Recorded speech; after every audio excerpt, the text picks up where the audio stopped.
Hey, folks, welcome to the live stream. I'm here with Josh City from 86 Boxing. We're here to talk about this footage is from later. This is from 1911. Just putting this on to get you warmed up. We're talking about a 1904 fight between Sam Langford and one of his early career rivals, Dave Hawley. Let's get into it. Firstly, as I pull up Langford's all the November fights that I found in his schedule, Josh City, what's happening, brother? What's going on, Random? Happy to be here. It seems like it's been forever, but we're back in the mix for one of these discussions on the great Sam Langford, as well as the great, underrated, often not mentioned, but you will see his name littered amongst the greats for sure, Dave Holly. So I'm happy to be here, of course, and I look forward to this discussion. Yeah, this was a great series. So for the uninitiated, Sam Langford in his 28 fight first full season of 1903, he had one setback out of all that to Danny Duane, and he beat the great Joe Gans, the lightweight champion, one of the great fighters of that age, toward the end of the year, and then drew with Jack Blackburn. And Blackburn, Holly, Langford, Gans, these guys were all fighting each other. Holly actually gave Langford his only loss of 1904 in their first fight in Boston. I think I have. Let me just pull this in. Okay, so the first fight. I don't have the preview article, but this is put together. That clipping, that picture of him is not from this article, but I'm mashing stuff together, folks. Shout out to the chat, by the way, to live listeners and to the people afterwards. So, what was the loop punch? Well, in the article, it actually goes into it. So apparently, Holly goes into sort of like up close, especially when someone's trying to hold on to him. He starts swiveling his upper body left and right. And then he's digging to the body, and then he's shooting up uppercuts to the face and head in between that. So he's ripping to the body when he's being held. So, I mean, you can see footage like Jimmy McLaren doing it, possibly something like it, or he would keep his elbows tight and kind of flail from the outside with the body shots, but lots of them. But then even like guys like Marciano, you'd see them throwing low and then come shooting up with these giant uppercuts. So I think Holly was doing that sort of like some bobbing and weaving, but it was well known in this time. And by the end of the fight, Langford was hanging on the first time they fought. Let me see if I can find a description.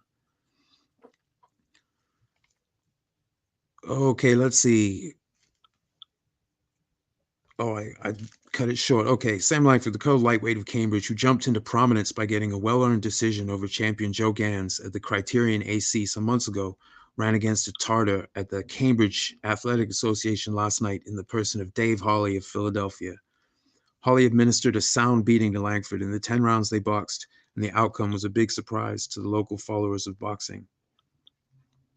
Hawley's ability to cover up and avoid punishment and his quick recovery when in close was the cause of Langford's downfall. Sam started in his usual snappy style, and his lightning left jab and quick right cross worked well for the first couple of minutes. But after that, Hawley changed his style, and his peculiar crouch and guard completely bewildered Langford. The Philadelphian did his best work after Langford's leads, for then he began ripping and tearing away with both hands for the body, varying with twisting his body while Langford held on and shooting his right upward to the jaw and face. This was his famous loop-the-loop punch, and it worked well at times. Whenever Hawley essayed to box cleverly, Langford greatly outpointed him, and at such times Hawley was forced to resort to his old crouch with his head and jaw protected by his shoulder and his body well covered. Both men devoted a great deal of attention to the body, and Hawley proved to be the harder hitter. He early realized that Langford was too clever for him, and then he worked his way inside Langford's guard and began pegging away for the body and head. The early rounds were rather tame and uninteresting, but as the bout progressed, Hawley began to show his strength, and in the eighth drove Langford all around the ring with straight rights to the jaw and left and right short arm jolts to the stomach and ribs. The Cambridge man was tired at the end of the round, but he came back strong in the ninth and held his own by jabbing. The last round was a hurricane affair, with Hawley doing the forcing and Langford holding on at every opportunity. But even as Sam hung on, Dave slammed away and near the close of the round drove Langford to the ropes with a hard right swing to the jaw. Referee Harry Hodgkins awarded the decision to Hawley. It was a popular decision. So boom boom, I guess that corkscrew uppercut is the loop to loop punch, unless they count also the low work. What do you think, Josh? Yeah, I think that is very interesting, to say the least. And I think it goes to show that Dave Holly is a man who is a force to be reckoned with, I guess you can say, especially during that period of time. And I think it also quells the notion that these guys weren't skilled. These guys didn't think in there. They couldn't move their head out, et cetera, et cetera. You know, we've heard it all as it relates to the fighters back in the day. But this goes to show you, he showed his loop to loop punch. So, I mean, these guys were working on things as the competition was high. Fighting was at a high level at that particular time as far as interest and those in participation. So Dave Holly, he's one that had to learn the trade on the job in some sense. And he did so by fighting against top level competition. And I know, Random, we were discussing this a little bit earlier. When you really look at the totality of his career in general, it wasn't long as far as the amount of years, and he had to go through some adversity, multiple occasions.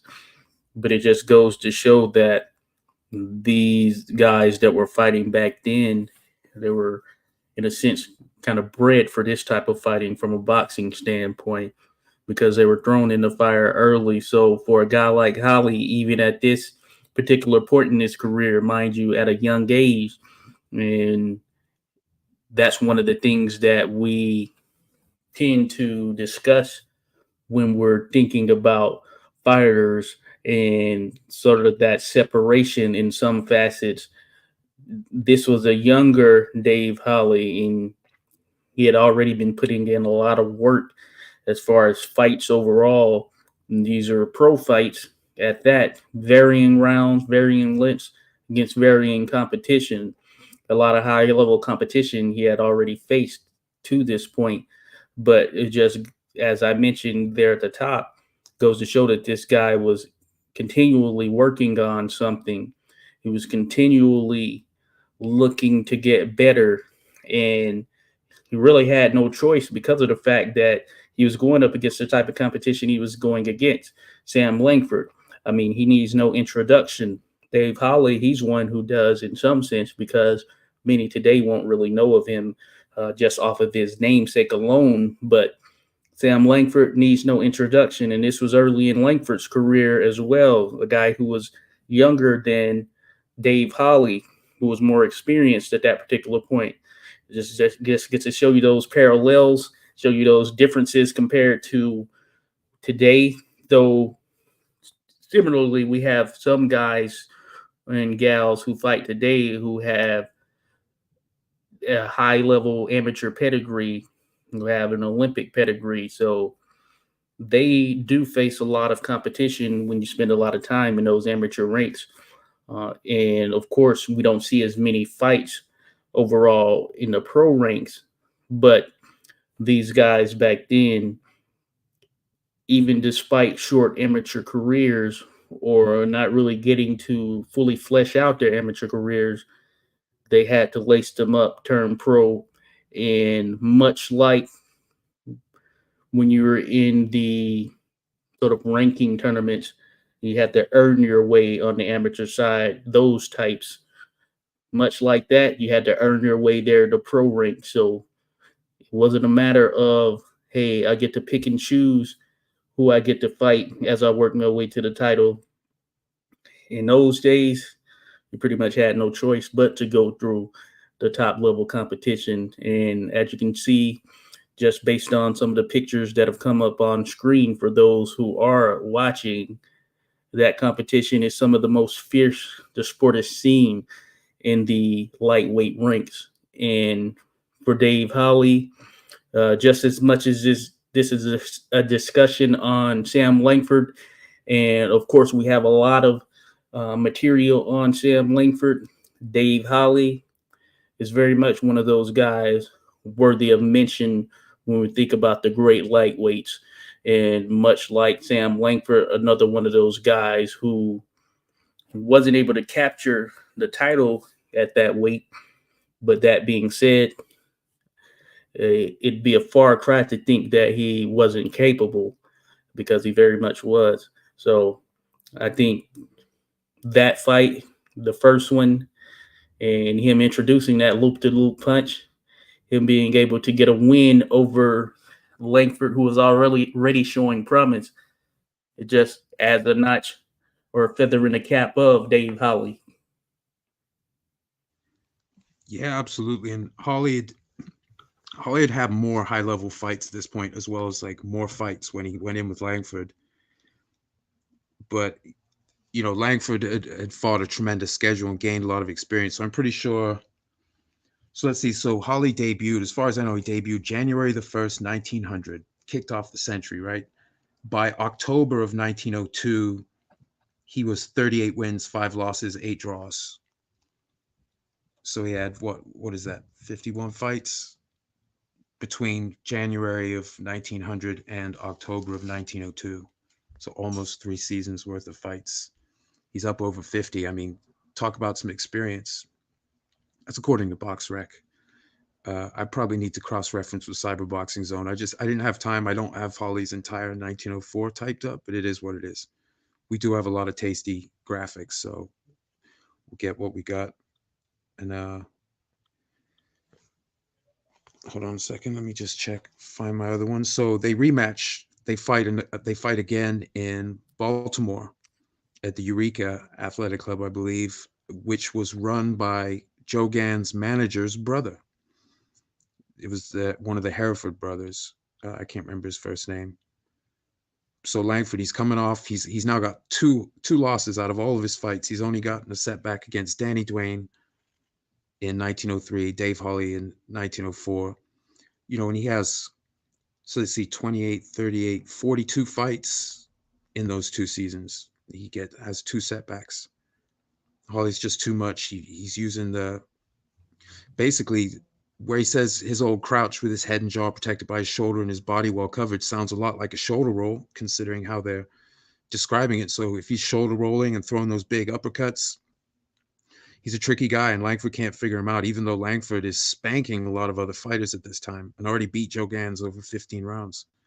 But the day before Joe Gans fought and lost to Langford, Holly had a pretty lively 6 rounds with him in a different city. These guys kept crazy schedules. Langford did it too, fought back-to-back days. I'm pretty sure Holly did.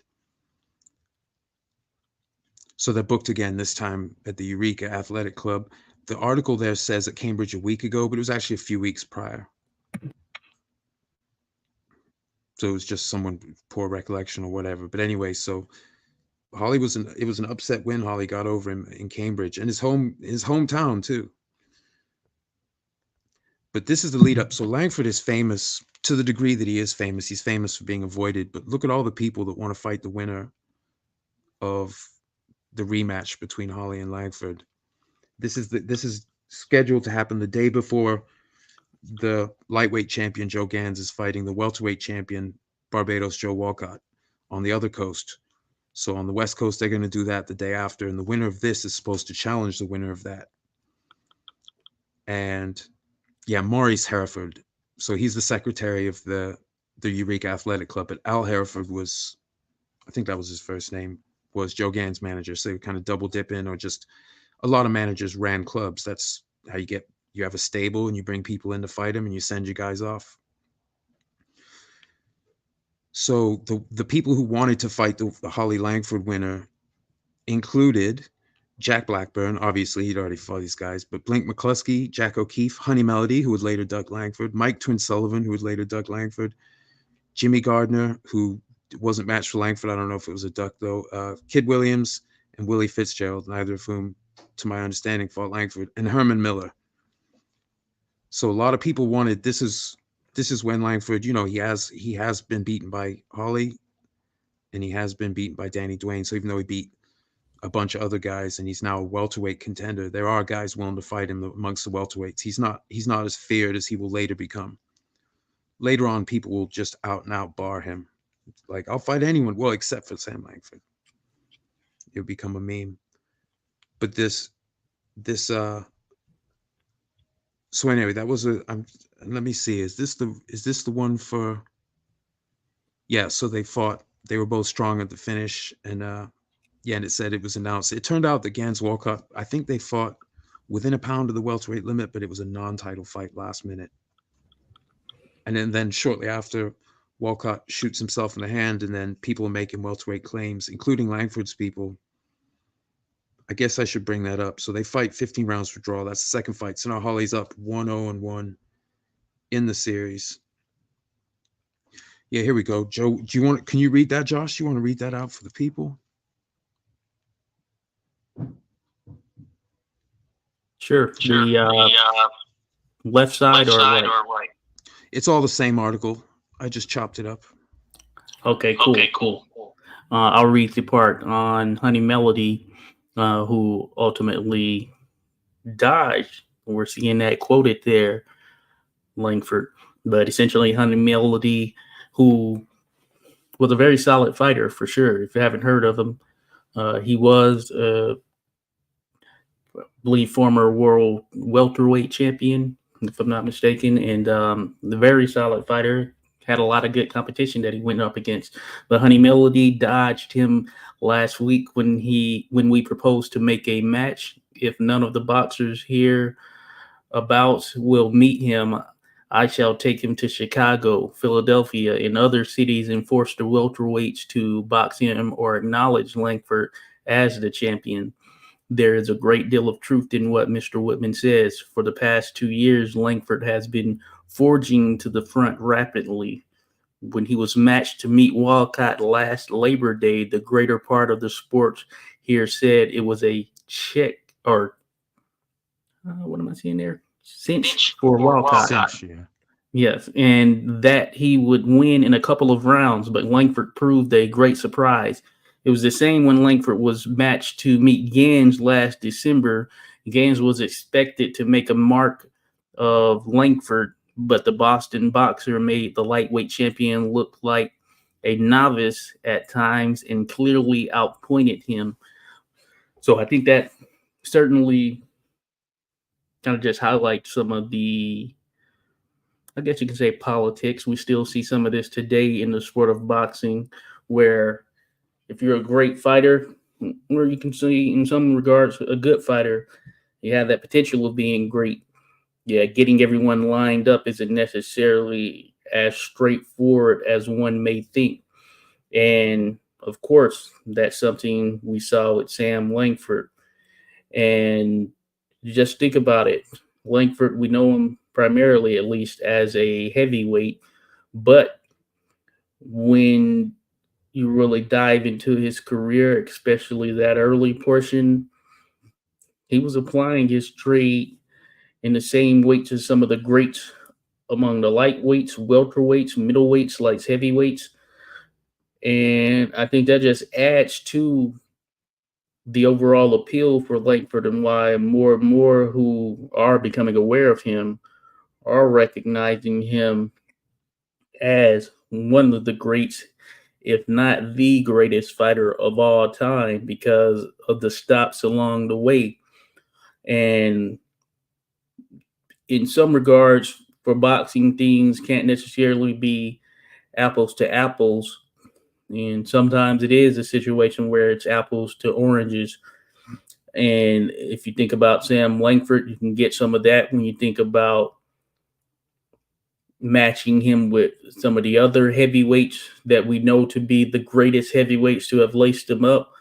Langford being more of an undersized heavyweight overall, and some of those guys having weight, reach, height advantages on him. And depending on the heavyweight, some you could argue from a power standpoint, match up just as well, if not more. George Foreman, Joe Louis. You think about from a speed standpoint, Muhammad Ali, and just Langford being really 5'7", I guess you can say 5'7", probably with his shoes on, and having some proportions that were above average. Of course, his length and reach, as far as his arms, of course, broad chest and shoulders. But that being said, it's not apples to apples when matching him with some of those heavyweights, and that can make it tricky. But if you look at some of the guys he went up against, and we do have that information, we do have comparable comparisons to a number of heavyweights we've seen in history, then you could see that he was sort of a enigma, freak of nature in some sense, and therefore I think there's a place for him without it matching up and being as clear cut from the standpoint of the measurables when you're comparing him to some of these other heavyweights. It's much like the eras as well. Not everything's are going to match up, or not everything is going to match up, and not every fighter is going to look and feel like the fighters that you're accustomed to. But that being said, there is still a level of greatness that you can seep out just from the comparisons in general and diving into their careers. And one of the things I know that I've said as it relates to Langford is not just Langford, but just in the elites of them all in general, that sometimes once you get to a certain level, there's not a ton that separates you. We're thinking the elites of the elites. You think about the Langfords, Harry Greffs, Henry Armstrongs, Joe Gans. You think about those guys. There's not a ton of separation. There are small incremental things that come into the fold, and that can kind of help break down certain aspects. But then when you add that and the layers of weight classes behind it, that adds an extra bit of value to the likes of Sam Langford, because of the fact that we can look at those elites he went up against at lightweight. We can look at the elites he went up against at welterweight. We can do the same going all the way up to heavyweight.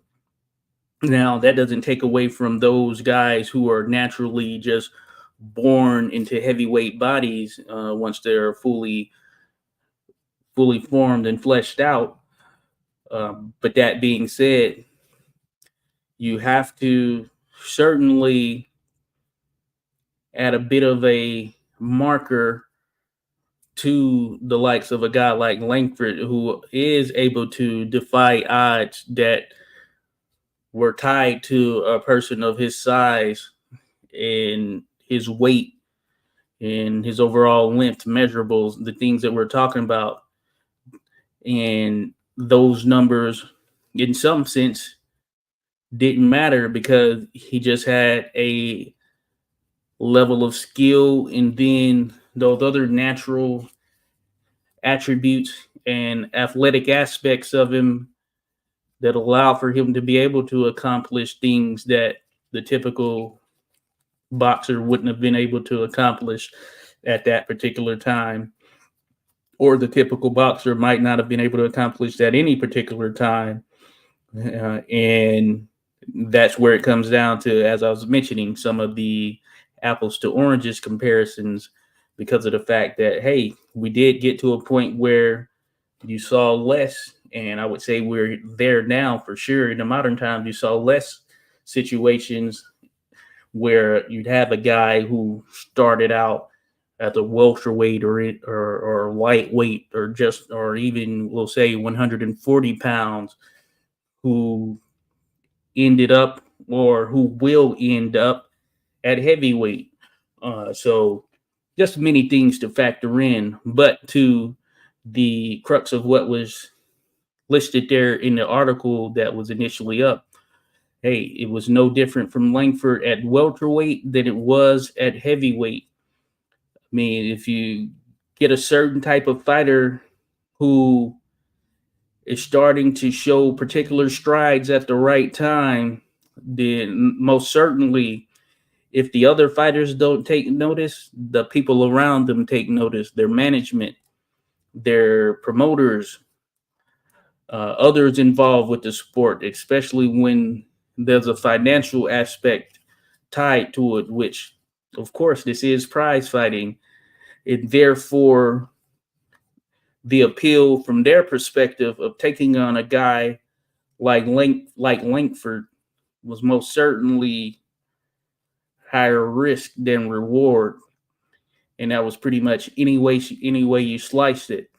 And it is not necessarily from a draw perspective, but more so from the standpoint of taking on a guy like Langford and just given what we know of him in the trajectory, not unlike Joe Gans, who popped on the screen.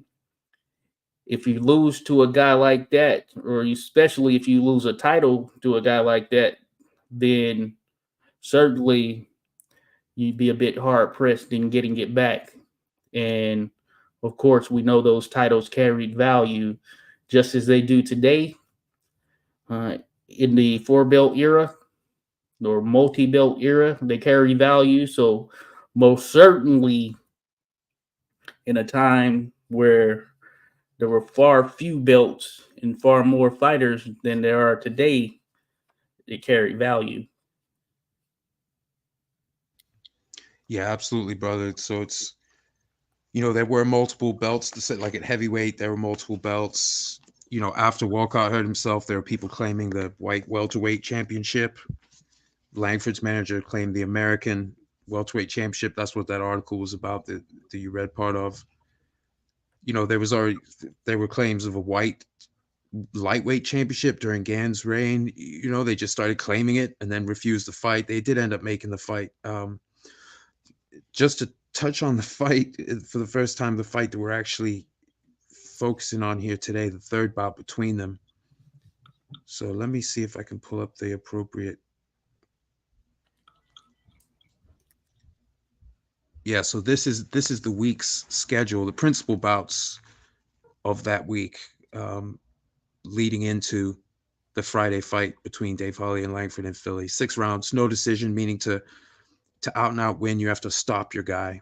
If he doesn't foul out, you have to stop him. Otherwise, there's no official decision. And let me see here if I can find. Sorry about the rustling paper here. I took a couple notes earlier just to try and keep myself semi-coherent. See, I matched again. Man, I took a lot of notes. Yeah, so it was the Philly item had it a draw, though Langford was down in the third round of this bout. And I'll pull up but the principal fight of that week was Jimmy Britt claiming the white lightweight championship against Joe Gans, the actual lightweight champion. So that's an awesome week of fights there. You got Philadelphia Jack O'Brien's fighting that week. Benny Yanger. Let's see, what else is there?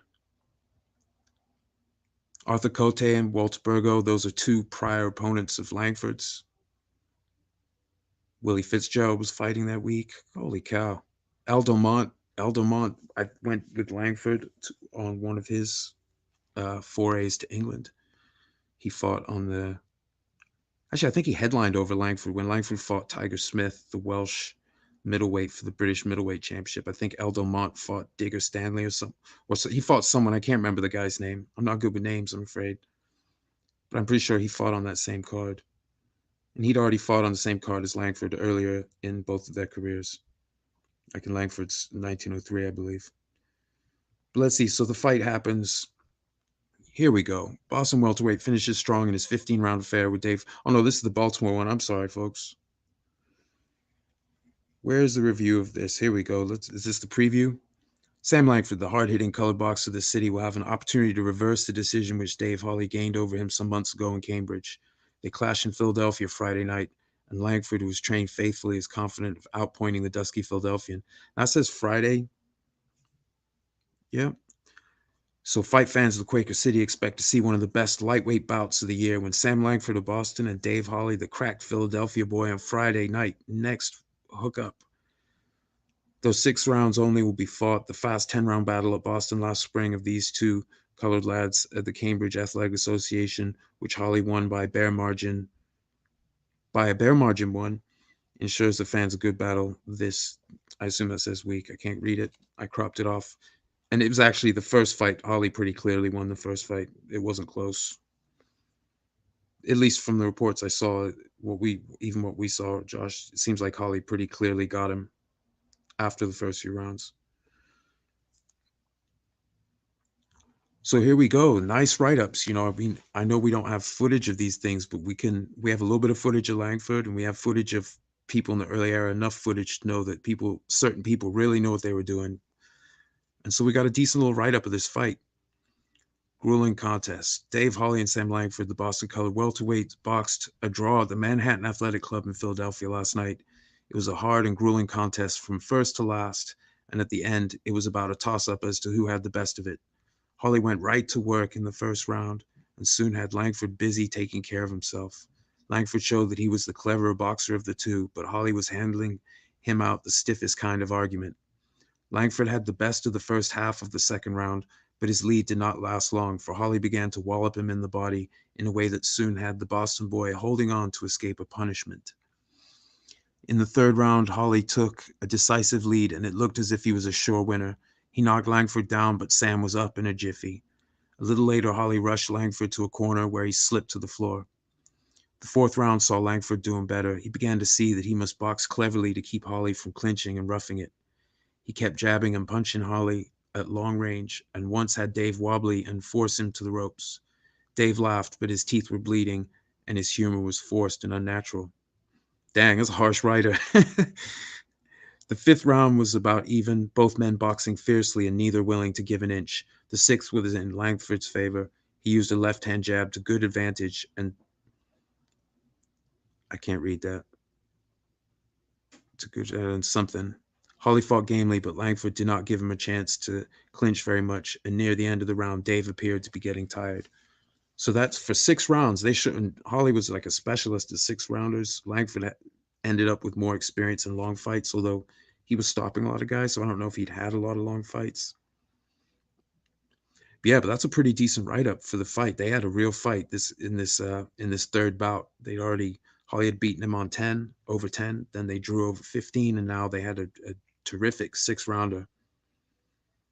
So what do you think of that action, Josh?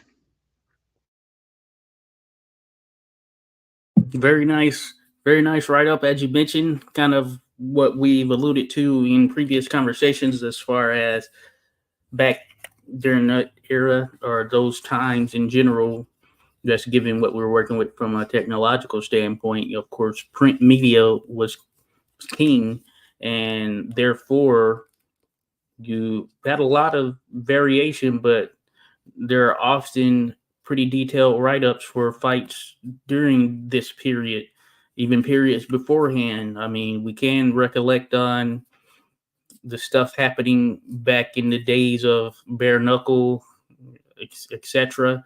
So just think about that. All of this was done for the most part through print media.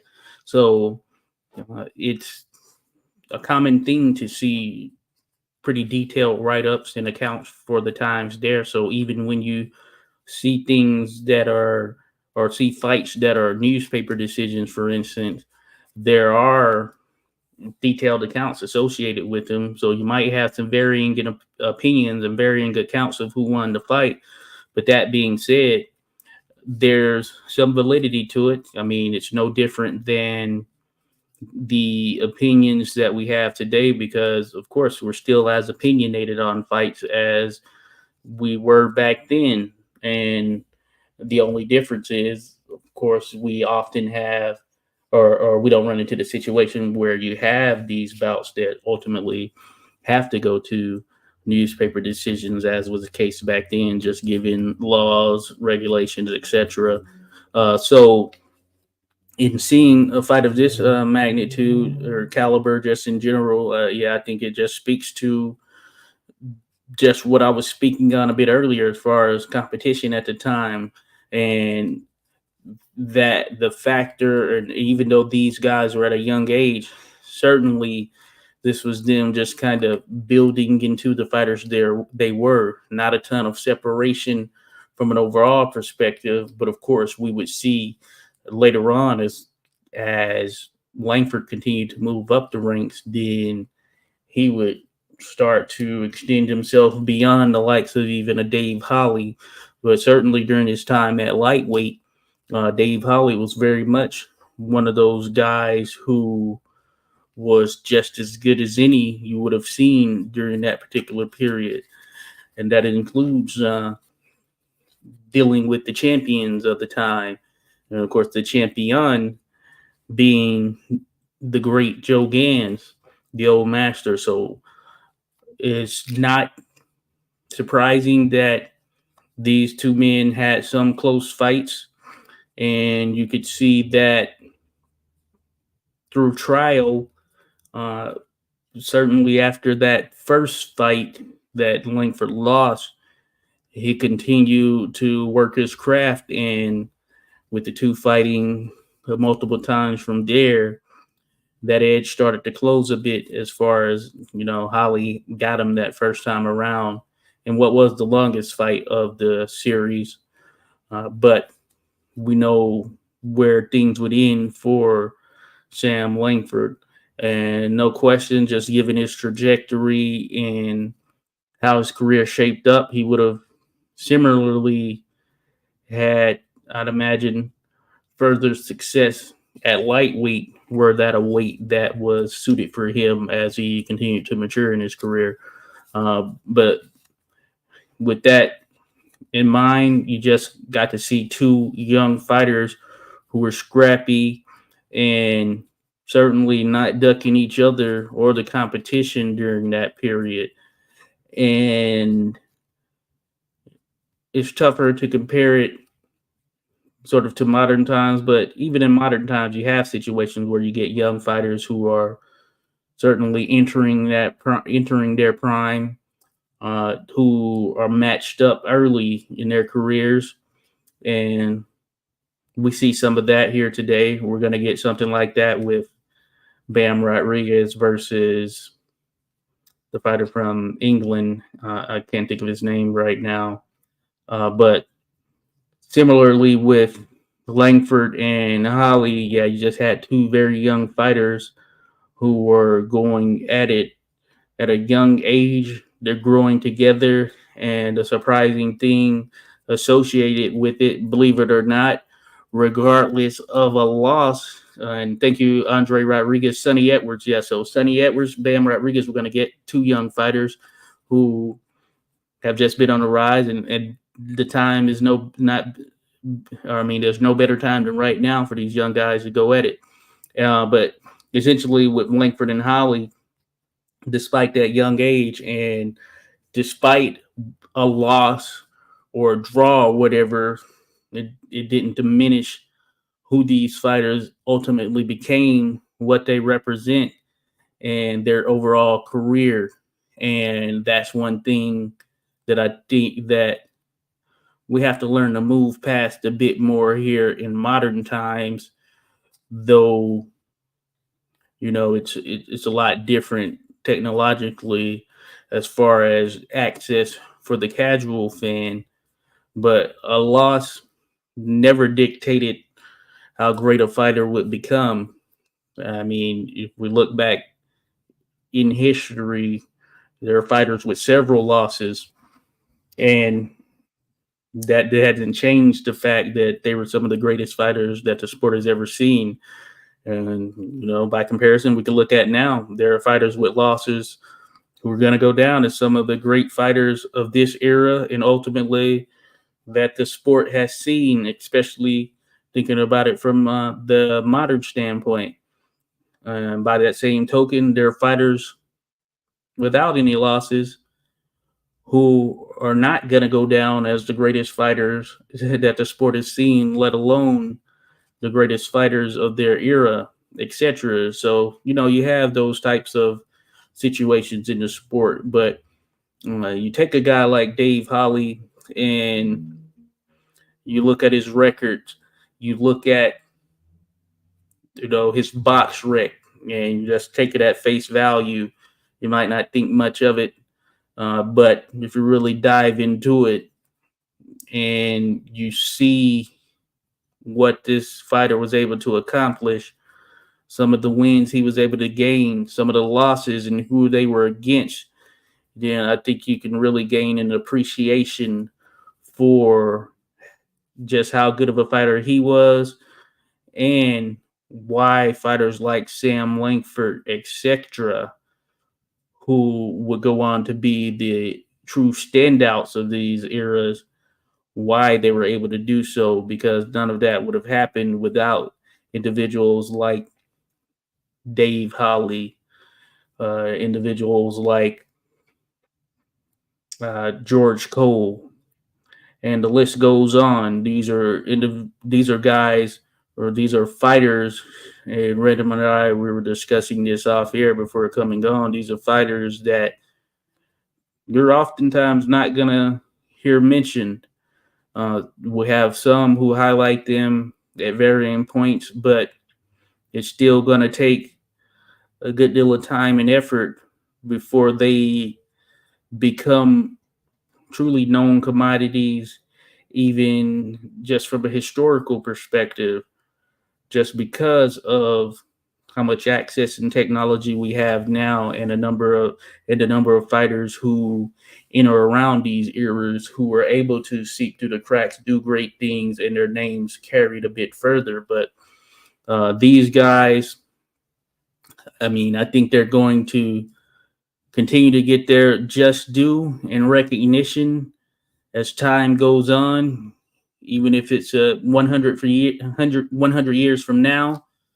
Much like I'd imagine 100 years ago, or during the times of Langford, during the times of Dave Holly, Barbados Joe Walcott, they probably couldn't have fathomed that we'd be here at this point and we'd have a great array of conversation surrounding these fighters as though they were just fighting the other day, or as though they were active right now.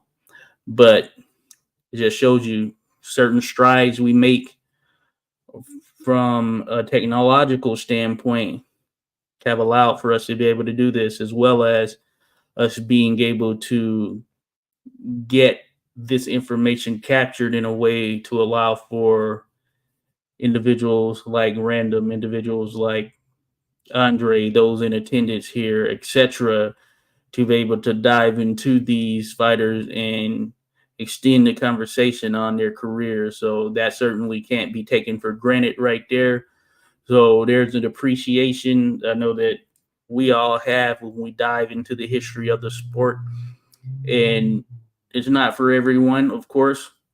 You're going to have those who are never going to see these fighters in the same light as those individuals that they can see with their own eyes right here and now. By that same token, that's something we can't change because that ultimately comes down to individual opinion. But that being said, one thing that can't be taken away is what these fighters were able to accomplish, what they were able to do in their time. And regardless of an individual opinion, what happened, and we are now just witness to history. So much kudos to these guys, and I think that just even a show like this, just to kind of touch on in this manner the fights that these gentlemen fought in, particularly, of course, subject the third fight, I think that just adds to the overall value of these fighters. Yeah, absolutely, brother. And here's one more review of it. That it's like that. To me, they're fighting seasons, they're fighting schedules, and it's not every fight announcement, but in general, the papers, they're reviewing you at the end of the year, Christmas holidays and all that. Some guys are even fighting around that time, Christmas, Boxing Day, New Year's, but generally the papers at the end of December, early January, they review the whole year, talk about the principal bouts. the main papers, that is, and that's a great source of information to just find out what was relevant, at least to the writer in that market, nationally, internationally, and then in the region. But these guys were fighting seasons, so having losses doesn't mean it's like today you might say have 20 fights, right, of varying difficulty, and then you start having big fights, and you just keep having tough fights until you can't take it anymore, and then you retire. Back in the day, like getting prominent opponents, getting people who really know what they were doing, like getting past the local guys and stuff, but keeping a crazy schedule, it's very hard to go undefeated. There were notable guys who did it even in their opening season or two, but to keep that going once you step up to the high level and still having fights in between because clubs will pay you to come and fight their favorite from their club. So Langford was fighting all over. Holly was fighting a lot in Philly, but he did travel as well. And like maybe Josh, maybe I should just talk a little bit about some of Holly's prominent fights, just briefly. Oh I yeah. won't go all the way back, but let's pick up like he fought Gans in Lancaster, PA. They fought a no decision fight over 10 rounds. He lost to Gans. He was down 4 times in that fight. That was October 14th, 1902. Philly Item and the Inquirer and the Trenton Times all had it for Gans. Holly had been fighting almost 3 years at that point professionally, and he was 38, 5 and 8 going into that fight. Gans was 124, 7 and 15, at least 124, 7 and 15 per box rec going into that fight. Just an incredible resume. Gans. See, Holly was 21 years old. I'm not sure how old Gans was at that point, but he wasn't. He was in his 20s still. Then let's see. So also in 1902, in October, he fights and loses, according to the Philly Item, in Philly to Danny Duane, who would beat Langford, give Langford his only 1903 loss. So I threw him in there. Duane had 26 wins, 12 losses, and 8 draws coming into the fight. Holly was up to he was 38, 6 and 8 going into it. After that, he fights Duane again. The Philly Item has it for Duane again. That's in December of that same year. And January the next year, January 1903, stops Joe Handler in 2 rounds. It's a good win. Then he fights Blackburn in Philly in May of 1913. And the Philly Item had it for Blackburn, and the Philadelphia Record had it as a draw. But a 6-round fight with the great Jack Blackburn. Blackburn was 15-0-4 per box rec going into that. But Blackburn always claimed to have a great deal more fights than what we have listed for him. So he might have had a ton of experience. He didn't just fight as Jack Blackburn. There were other names, it seems like. But Holly by then was 44 wins, 10 losses, 8 draws. So yes, a lot of them 6-round fights, but he's now fought some real class in there. Danny Duane, Joe Handler was pretty darn good. But Gans, obviously, the great of that age, of that weight. Blackburn, then June of, 1903, he fights a draw with Sam Bolin, who was 42, 10, and I think 28 draws. So, I mean, Bolin at that, so yes, some of them are 6-round fights, but Bolin has got like, what's he got? 72, 80 fights going in. He's lost 10 of his 80 fights. That might be a better way to put it. Holly's lost 11 of his 70 fights. These guys have some deep experience fighting all these different styles. And the 6-round fight, just like the third fight between Langford and Holly, you could go real pace over 6 rounds. Philadelphia Jack O'Brien was really good with that at middleweight and above. 6-round fights, there's a different pacing you can do. Holly was really good with that. He didn't have a ton of experience in longer fights, which is something that Langford did build up, even though he stopped a lot of the guys that were scheduled for long fights. But he fought a 20-rounder in his first year. He fought Belfield Walker, first full year, sorry, 1903. He fought 20 rounds after 2 weeks after the loss to Danny Duane. I think it was 2 weeks. He went down to Rhode Island and beat Belfield Walcott, the welterweight champion's brother, who was a lightweight, beat him over 20 rounds. So early in his career, getting a lot of good experience. But let's see. Then Holly gets a one-sided upset win over Spike Sullivan, powerful and popular fighter, brother of one of the champions of the time. And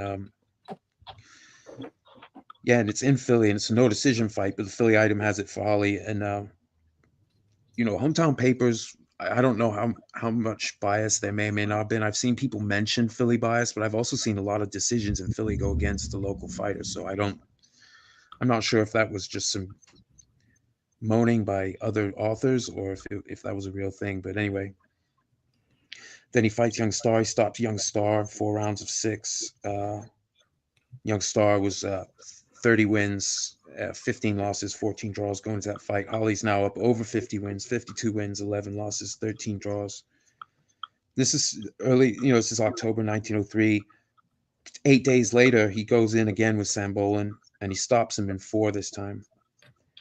So he's really putting it on people. He gets another fight with Gans. They fight in Philadelphia in October of 1903.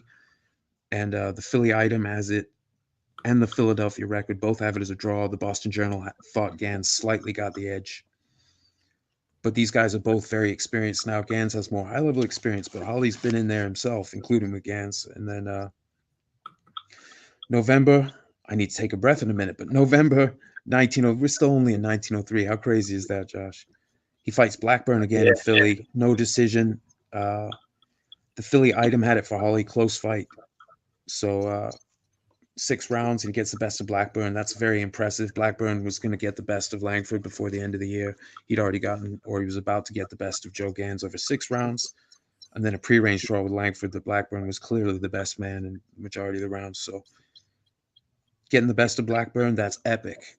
That's Blackburn's otherwise undefeated season, if I'm not mistaken. I wonder if I uploaded his Blackburn's year. I may not have. No, I didn't. It's not important. But anyway, so then he fights Joe Gans again. 6 rounds. Why did I not write down the result? Do you have BoxRec pulled up? December 7th, 1903. That's the one. Yes. That's the day before he loses that fight, right? December 7th, 1903. Give me one sec. It looks like, yes, it loses it to Joe Gans. I should have uploaded. If I had more time, I would have uploaded the write up of that fight because that was apparently a pretty good fight. But anyway, so okay, so Joe Gans that closes out. No, it doesn't quite. On the 30th, he fights Belfield Walcott, the brother of the welterweight champion, and wins on points over 12 rounds. That one's in Boston. Now he's done for the year. Holy cow. You see, it's December 7th, and he's fought a bunch of fights. He's fought in October, November, and December, and you think he's done, but he just snuck one more in. So I'll try and speed up. So Holly's 04. Tim Kearns, common opponent with Langford. Some of these guys, I didn't write down the result. That's pretty silly. I'm pretty sure he beats Kearns. I just don't know if he stops him. That's in January. In March, fights Steve Crosby. I don't know if you have that pulled up, Josh. I can't see the result. I didn't make note of it brilliantly. Yeah, it's decision win over 6 rounds. Steve Crosby, 47, 11, and 18 at that point. So he had a lot of experience. And obviously, there's a lot of fights happening in Philly, especially it's fight town, and a lot of 6 rounders. So guys can keep a busier schedule than if you were fighting 10, 12, 20, 45 round fights like some of these guys would. So then the next fight Holly has, this in August, or the next one that I wrote down in August 29th, 04, he fights Joe Grimm. Joe Grimm wanted to fight Langford at this point.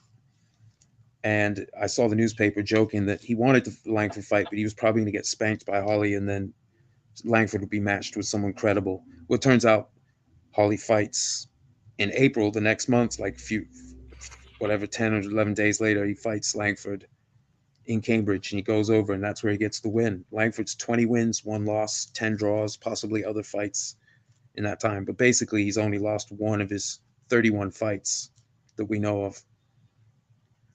Holly's got 61 wins at that point in his career, 12 losses, 14 draws. And like I said, he's been within a lot more. He's been in there with a lot more high class fighters than Langford had. And common opponent in Danny Duane and some other guys. But yeah, so that was Langford's 32nd. Well, I found a fight, but I don't have a result for it. So 33rd fight, professional fight. That was Holly's 88th professional fight.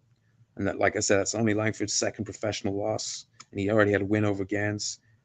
And then later this year in 04, he's going to fight a draw and slightly get the best of Barbados, the great Barbados Joe Walcott, the welterweight champ, who Holly fought, who Gans fought. Like these guys all fought each other, or a lot of them did. So in April, let's see, fights Dewey Cook, 61 wins, 19 losses, 9 draws, uh, gets a win according to the Philly item. This in Philly, no decision, 6 rounder. And I think that was an English fighter visiting. Then let's see, May of '04, he draws with Jack Bennett, who I believe is a welterweight. Yeah. Then he fights Blackburn, draws with Jack Blackburn. Oh no, I'm sorry, it's a draw with Bennett according to the Philly item. My goodness, let's see what else we got. June 6th, fights Joe Grin, beats him up for 6 rounds again.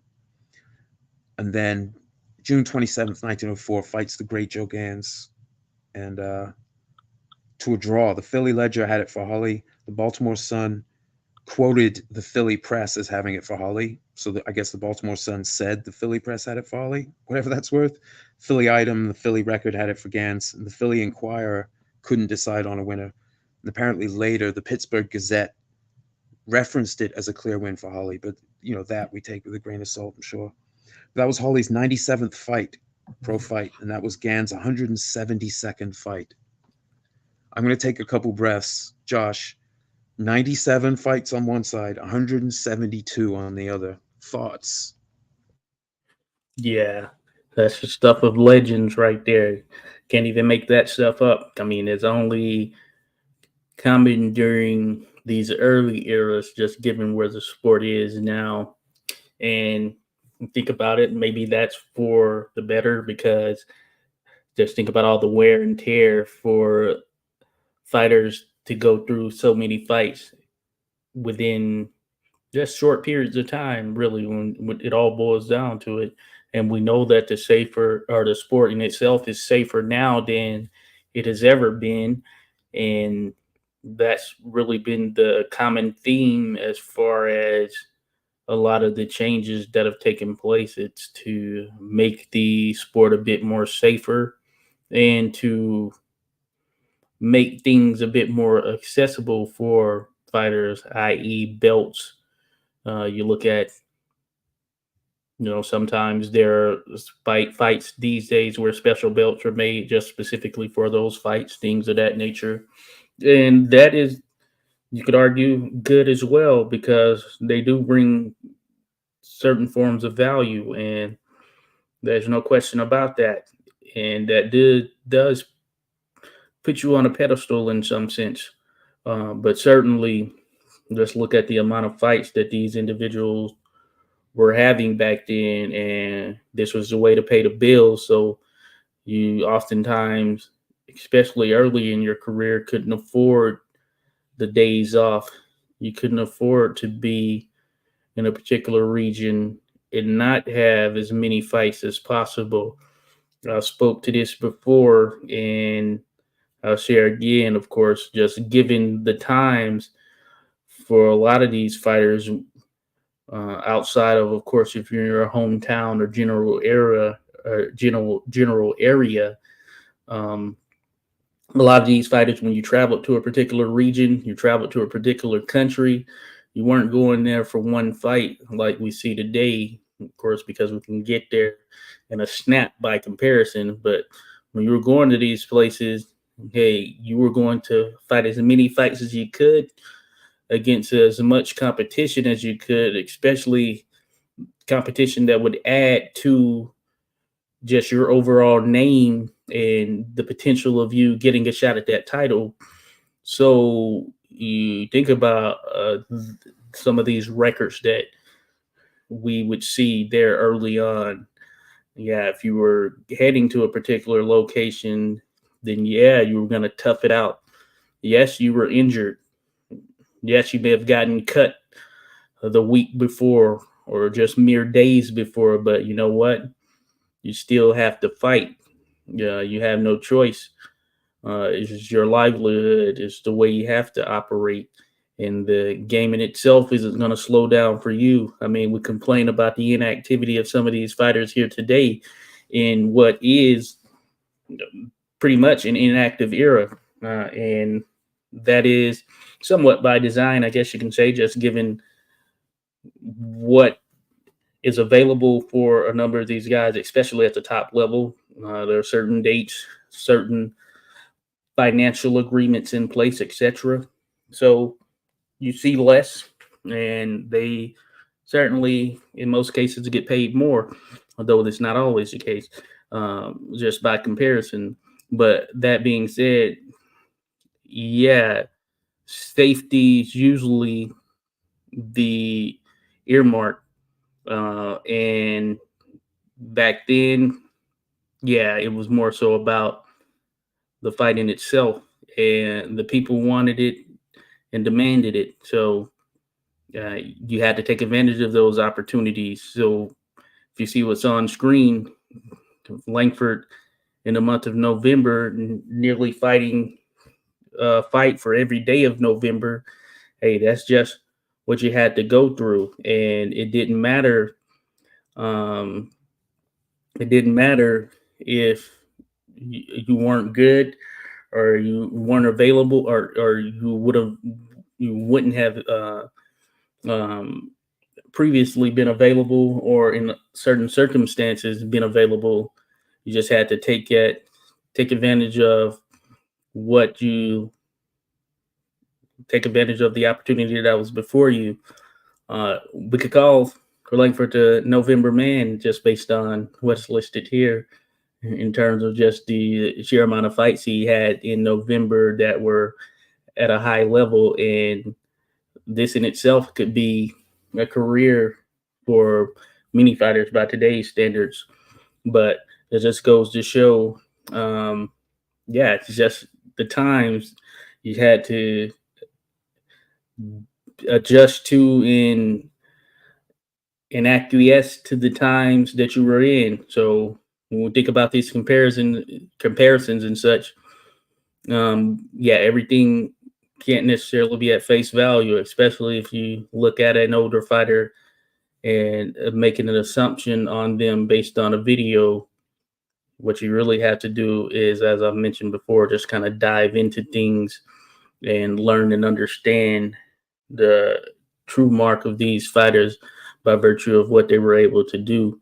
And regardless of the time, whether it was 1904 or 2024, at the end of the day, it was boxing. You were fighting. And while the sport in itself may have changed from an overall perspective as far as safety, the amount of fighters we see in the business, the types of athletes we may see in the business, etc., a fight is still a fight.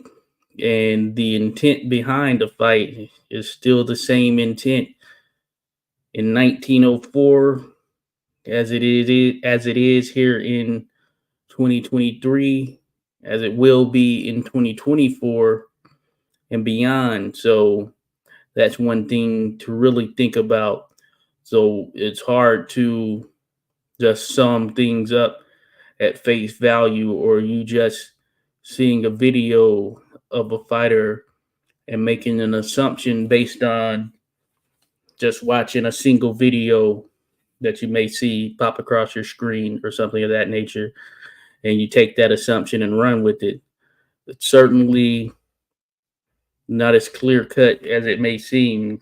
And another thing I've said before, yeah, I'd imagine, and this is just my opinion, but if you envision yourself being back in, say, 1904, if I envision myself in 1904, uh, but just for someone who may have less of a taste for the older fighters, or who may have less of a regard for them and don't think that they were capable by comparison to you as individuals today, and the notion of they being modern and being bigger and stronger and faster from an overall standpoint. Just hey, just think about yourself today and envision you being in 1904. say you're standing in front of Sam Langford. It can be this younger version of Langford, about 140 something pounds, and you can be whatever you are. And just envision yourself fighting him. And you have 100 plus years of data surrounding you. I mean, you have it there. It's on the internet. You can look it up. You can prepare. You can go back, and you'll have all the advantages from a knowledge standpoint, or at least that is what seems to be the notion or the train of thought for a lot of individuals who I see who kind of disrespect some of the older fighters. And this is not just to pick on them, but you can take the you can take all the information that you have available, all of this training, all of these training methods. Uh, you can take all of this stuff with you. You can go back to 1904. You can stand there in front of Sam Langford, and if you fight him, I'd be interested in knowing or seeing how that goes, because I guarantee you that he's going to fight just as much as you are going to fight with all the knowledge that you have here passed down over time. And if I were a betting man, yeah, I'd lean more towards him because I know that he will have fought through different situations, different things that, from a luxury standpoint, aren't available to individuals such as myself here, or individuals that you may know here in modern times. So that's one way of looking at it. Envision yourself being back there, standing in front of this man in 1904 with everything you have available to you now. And at the end of the day, the two of you have to fight. So, Yo, if I can jump in, Josh, it's also, and I got to point out, that's a typo in this graphic. That fight up there in gray, February 23rd. It's actually February 24th. I didn't have time to fix it once I noticed it. That was the one I found. But like Sam Langford was a well-oiled machine. When he fought Gans, he'd already been in there 26 times. You know what I mean? That year. And some of those guys are tough fighters. Those weren't all easy fights. Some of them went to points. Some other guys he stopped. Danny Dwayne got the best of him. Came on strong with some speed at the end of the fight. But so 1904, he's coming into 1904. He fought December 23rd was his last fight of 1903. So it's like, holy cow. And I've also got a typo on this 1904 because Tommy Sullivan did not go the distance. He got stopped in, he's from Lawrence. He was undefeated welterweight. He got stopped, I think, in 3 or 4. I think it was a TKO in the fourth, maybe the early fourth. But anyway, so sorry about that, folks. I still have typos, but now at least I'm noticing them. But so he comes in, so he fights January 6th. So this is the thing about Langford. So he's had 28 fights in the previous 12 months, right?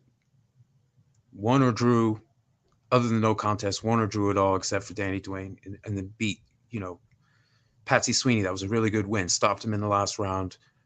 Shadow Morris was considered a pretty solid win. You know, one of the top local guys, Tim Kearns, that was a good win. He got himself injured in the second round, but had multiple fights with Andy Watson. I mean, he's fighting some dudes, but Joe Gans right there, that's epic.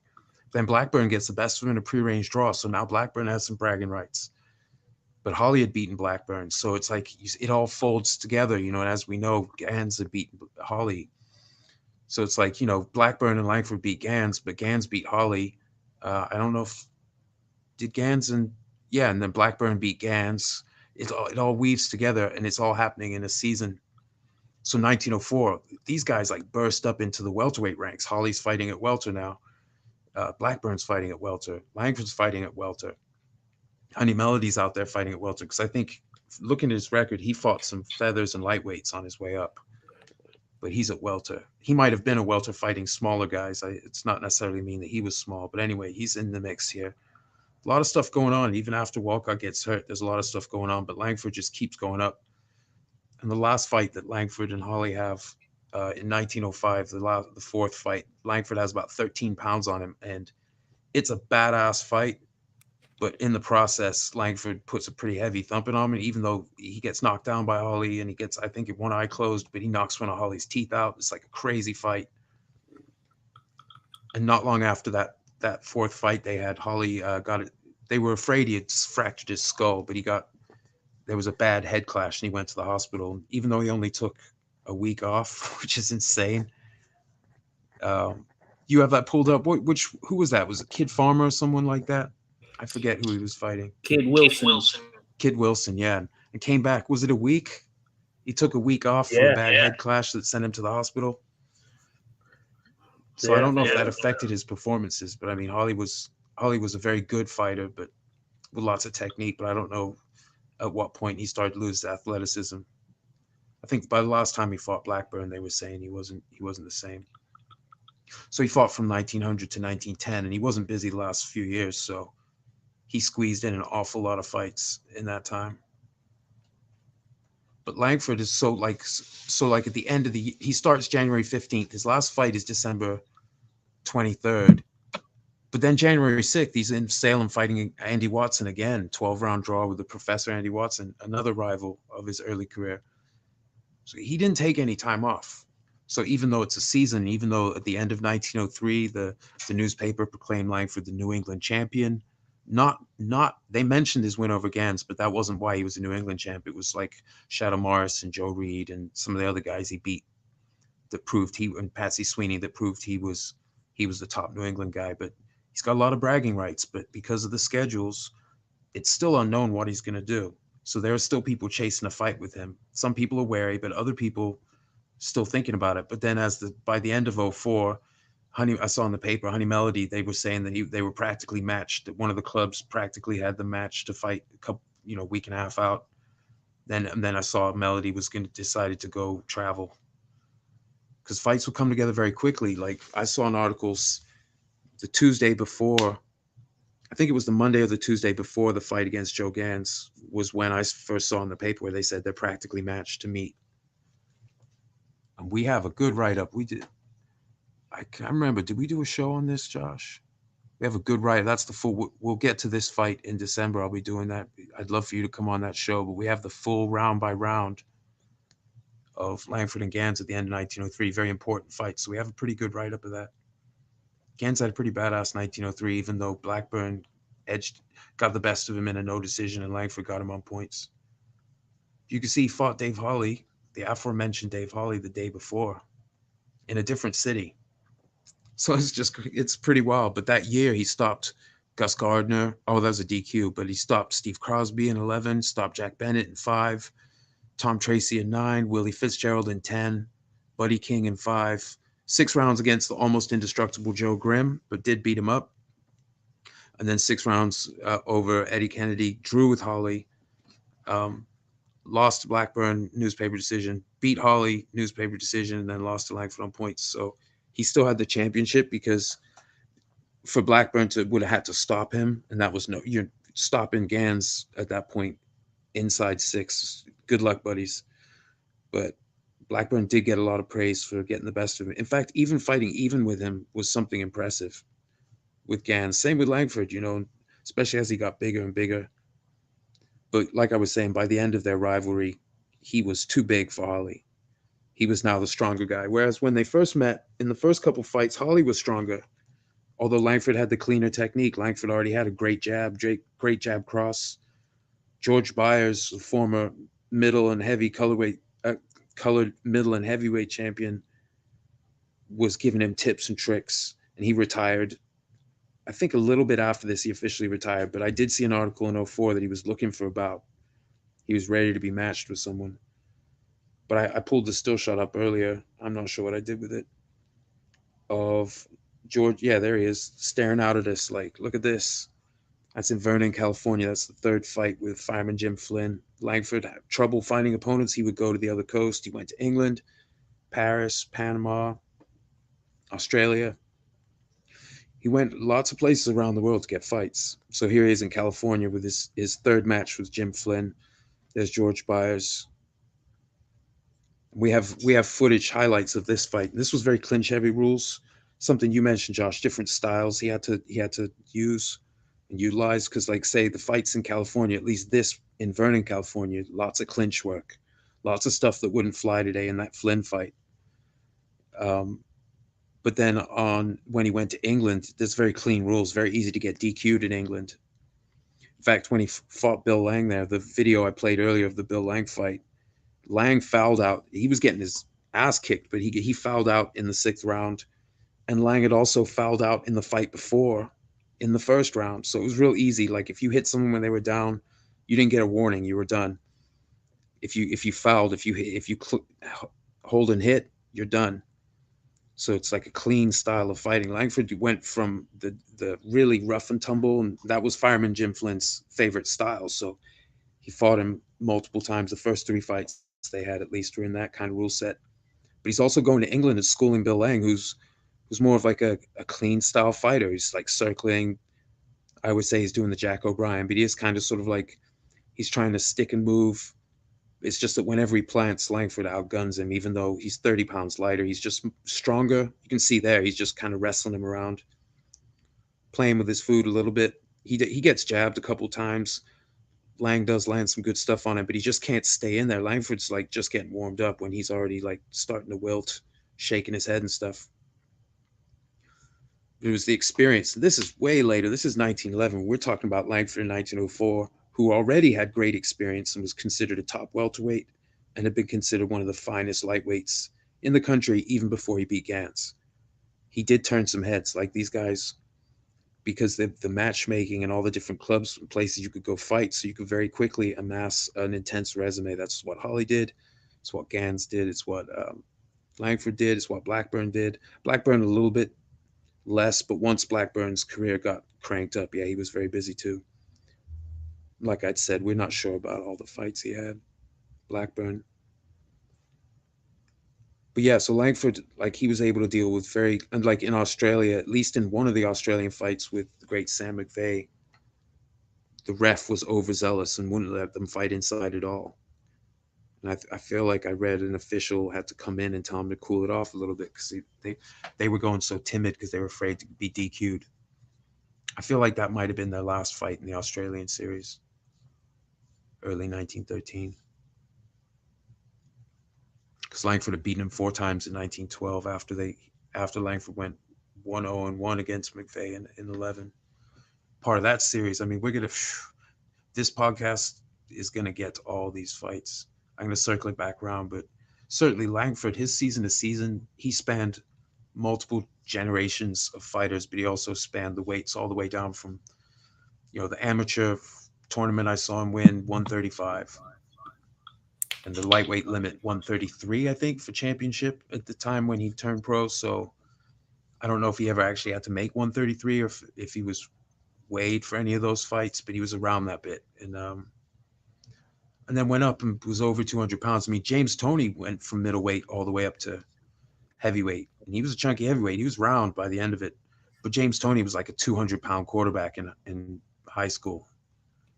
So he was never 135 pounds, not since he was a little kid.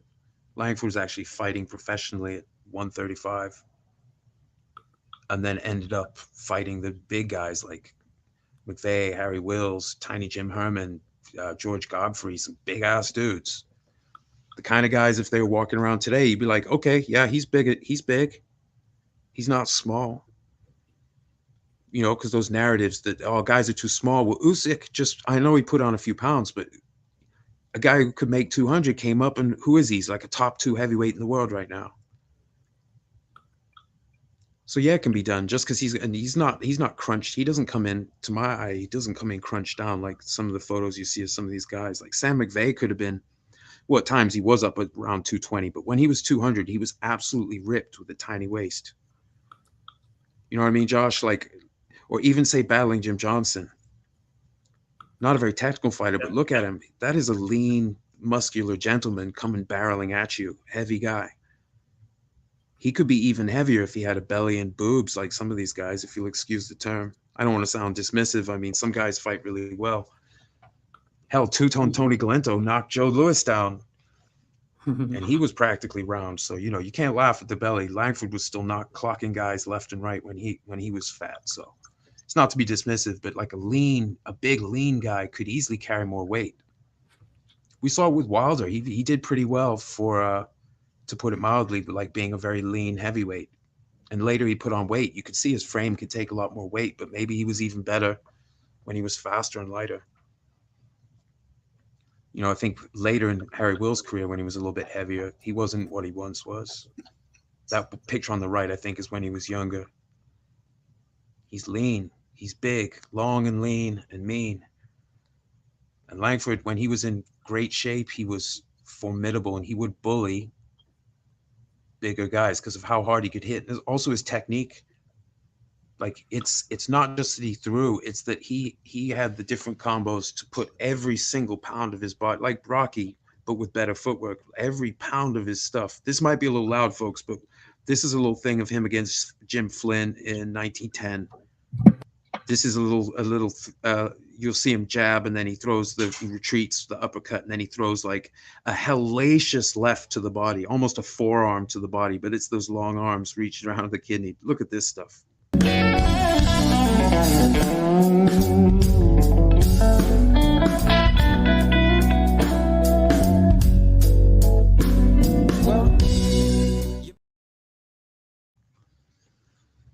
You know what I'm saying? Like he's putting his whole body into those shots. That's what Rocky Marciano did, although he didn't have that experience of the lighter weights where you have to have good footwork. So I mean, if you're fighting guys like Blackburn and Gans and you don't have good footwork, then you're going to hit a ceiling real fast. Same with Holly. You got to be good. Although Holly had bad matchups. Was it Vernon Campbell? Was that the fighter's name? Gave Holly a lot of trouble in their different fights. I can't remember his name. Well, it's not important, but anyway, you can see in that Flynn thing, like when he throws that uppercut, he's pushing up off the floor. He's pushing. He's like, there's more going on than just some arm or just the turn of the body and the hips. Like he's punching from the roots of the earth, and his whole massive shoulders and back and this gigantic barrel chest that a 5'7.5" guy just doesn't belong there. Belongs on like a 6'2" guy with a big chest.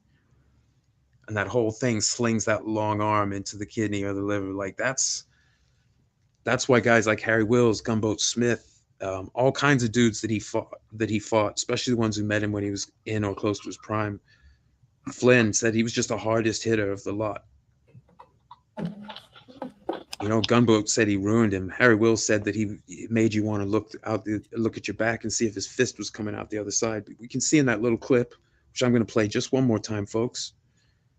Just look at that left, like everything, because it's hard to see. And also, actually, Josh, what you were saying earlier about the footage, these are hand cranked cameras. It's not even. You can't see the full fluidity of the movement because some guy's just there, probably drunk, probably getting really hyped up when the action gets going, and he's trying to maintain the speed, just cranking it by hand. So that's part of the reason it's hard to appreciate. You'd be like, oh, it's not moving that good. No, some of these guys move like butter. Not Jim Flynn, he was a battler, but guys like Gans, you see his footage. You're not going to get the same like smooth appreciation. So you do have to interpret things. But if you look at the tactics with Langford, sometimes I slow down and look at just the footwork, just zoom in and just look at the feet and look at his positioning compared to the opponent. You can learn a lot. But let me play this Yeah I Mean again.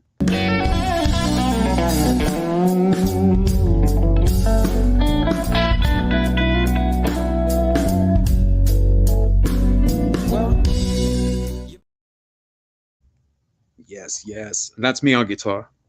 That's my lick right there. In fact, Josh, do you mind if I play another little video here? Oh yeah, no problem at all. Feel free.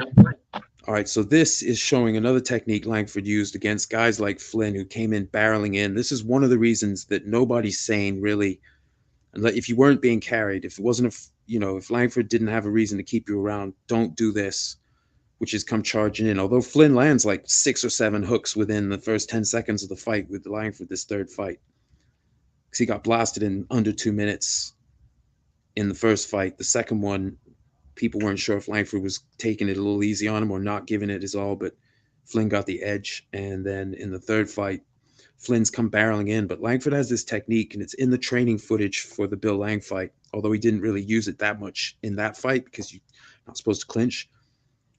But this shows the training footage compared to Langford, where he's using that long arm to just and his low. He's set low, but the long arm. He's got giant shoulders to protect his head. He's pushing off of Flynn and then switching stance and throwing these massive things. And you see, I like seeing when Tyson switches like into that frontal and then real rapidly to the side. You see it maybe echoes of that in what Langford's doing here, although it's a little different. But check this out.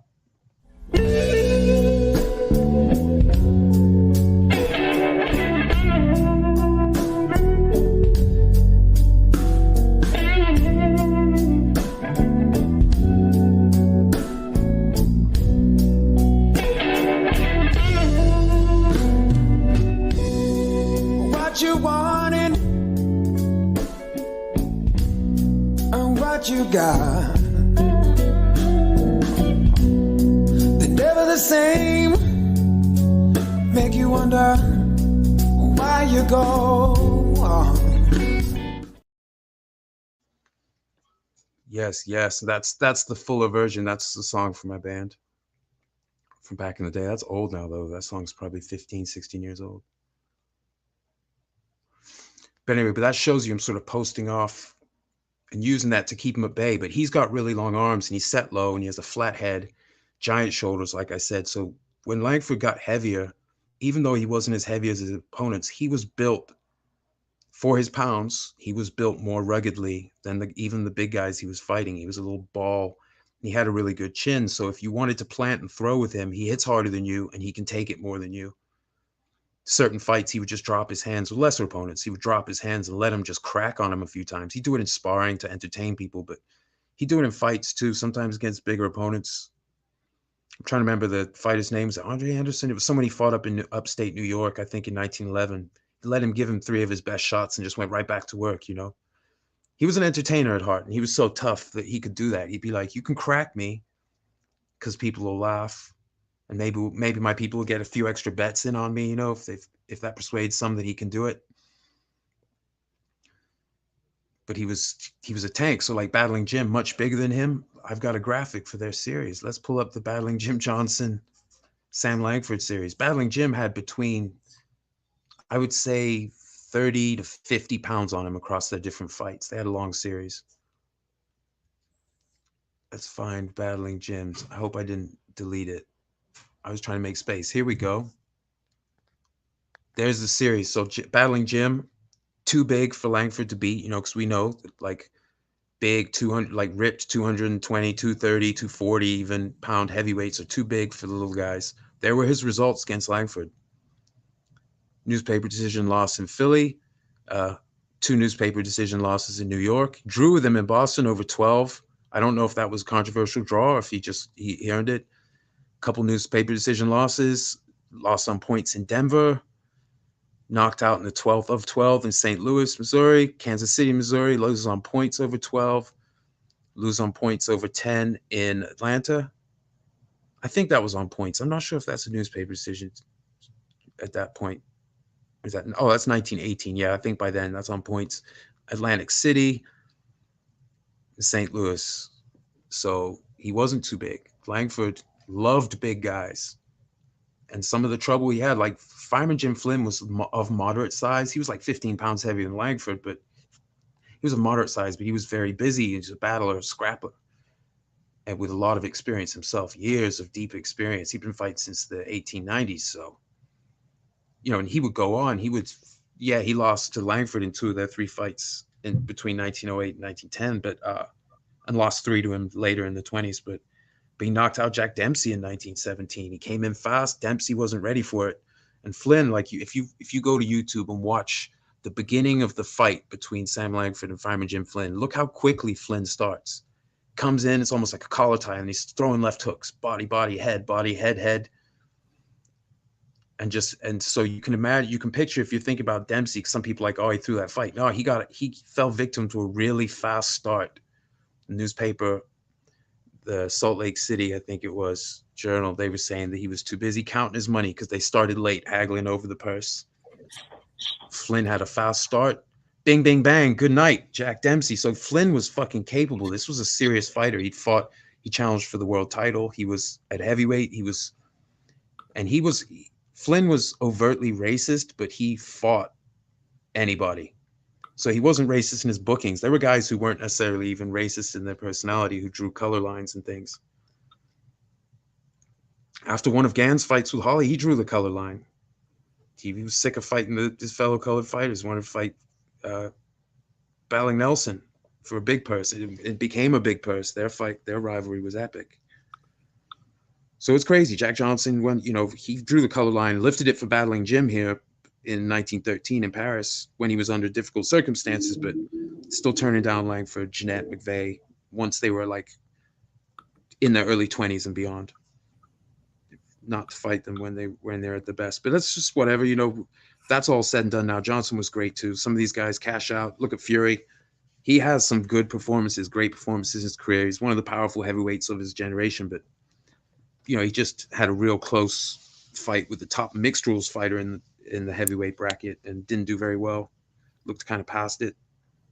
What would you say, Josh? What percentage would you say was the fact that Ngannou took this dead serious, which I can tell you he did, and is a pretty inspired athlete. He's very driven and was trained by Iron Mike. And how much was it that Fury looks like he's partying and just doesn't look the same? He looks like he's gone back. You know what I mean? What percentage would you say in your opinion? Yeah, good question. I haven't seen the fight in actuality. I've just seen some of the discussions surrounding it online. I do intend to check it out at some point. Just hadn't had the chance to do so as of yet. But I do know that this was a very serious fight for Ngannou. And hey, I'm sure Mike Tyson was giving him every bit of knowledge and detail that he could and doing it in a way to allow for him to work it as best he could from his own standpoint. So, having not seen it and just knowing a little bit about Ngannou and what he's been through just beyond the boxing aspect and knowing Fury, yeah, I think it's one of those. Yeah, it's hard to make a percentage. I think it kind of both things. I would say 50-50. Both things in some sense. Yeah, I guess it's unfair of me to ask you if you haven't fight. And that's what I remember now on your podcast. Was that yesterday or the day before? That awesome podcast you did with Bruce and fellas. That was a great podcast too, man. You should drop that in the comments of this video after we get off. Jump over to YouTube and slap the link there. I'll pin it. But you mentioned you hadn't seen the fight, and I totally spaced on that just now. Yeah, no problem. It's all good. But I think that it's a combination of both things being true. Probably Fury didn't take it as serious as he should have, and probably wasn't in the best shape that he could have been in. And you could argue that has been the case here for a while. But by that same token, this meant everything for Ngannou, especially considering what was at stake as far as the financial aspect, which will change things for him generationally, especially by comparison to what he made here in the UFC fighting. And I think he's talking about going back to MMA for Ngannou.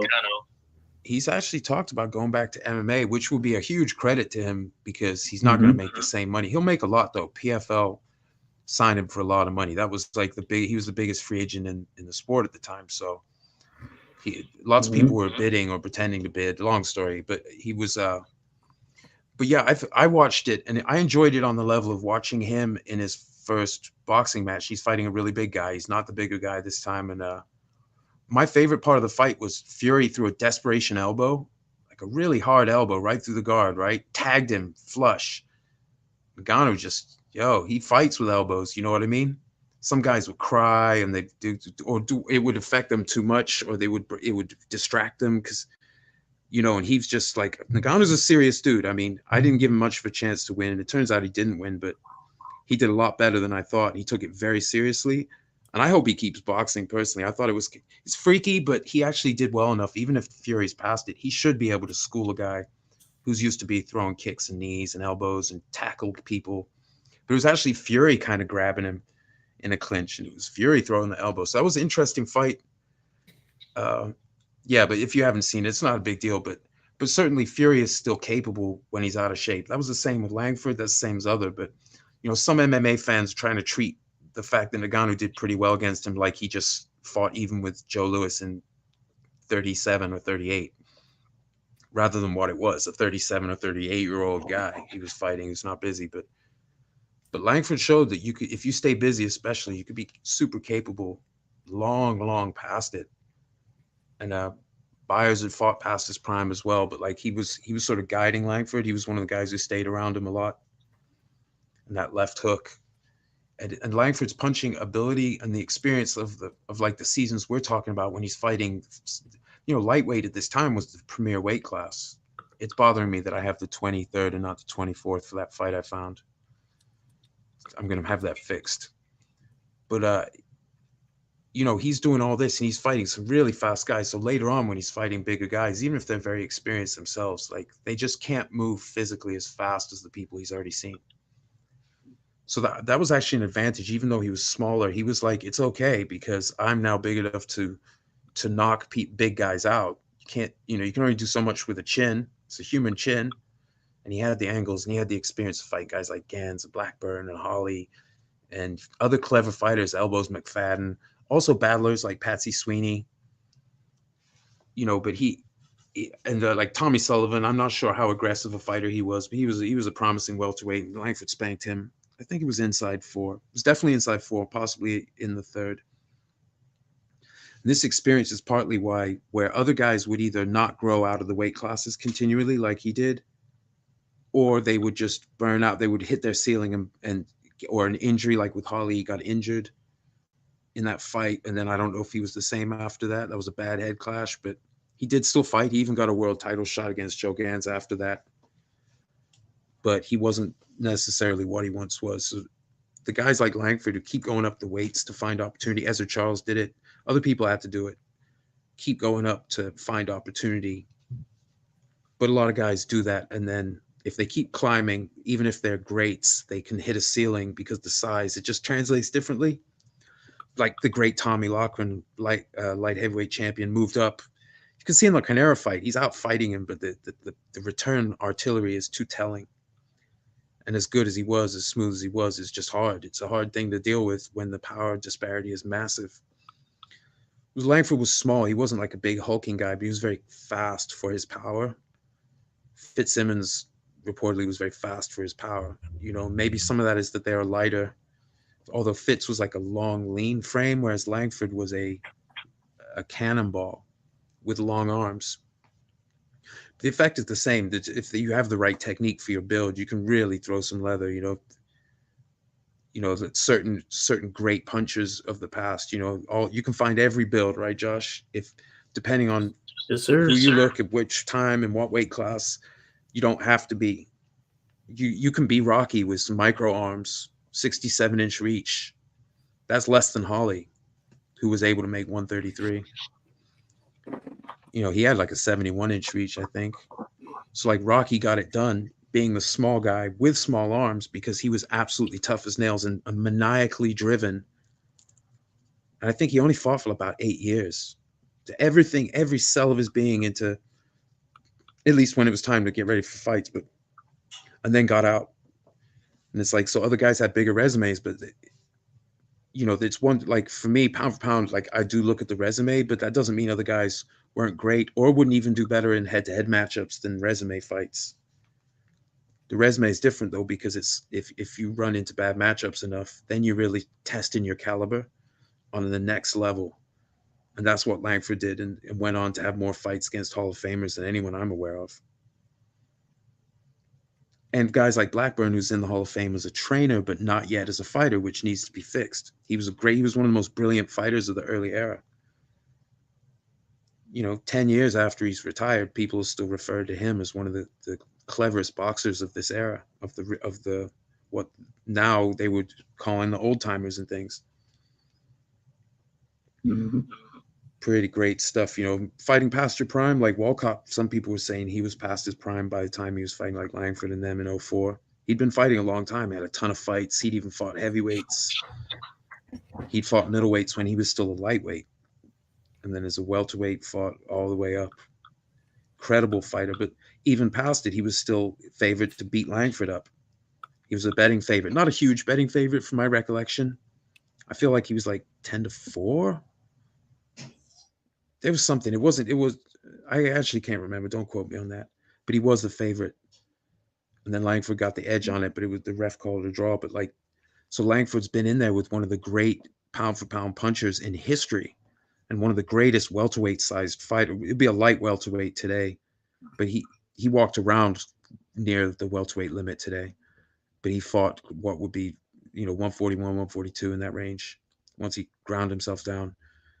But so Langford in '04, just part of his '04, he's fought one of the greatest punchers of all time. He smacked the shit out of Elbows McFadden this year, who was considered he was billed as America's greatest blocker.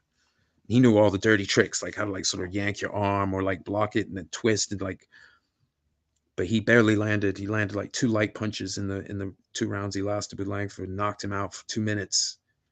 So Langford's overcoming these things. Now, obviously, Walcott at this point was the bigger threat. So they fought virtually even, but then Blackburn gets the best of him, but then Holly gets the best of Blackburn, and then Gans gets, oh my gosh. And then sometimes they're fighting even. Josh, this has got to be one of the richest eras.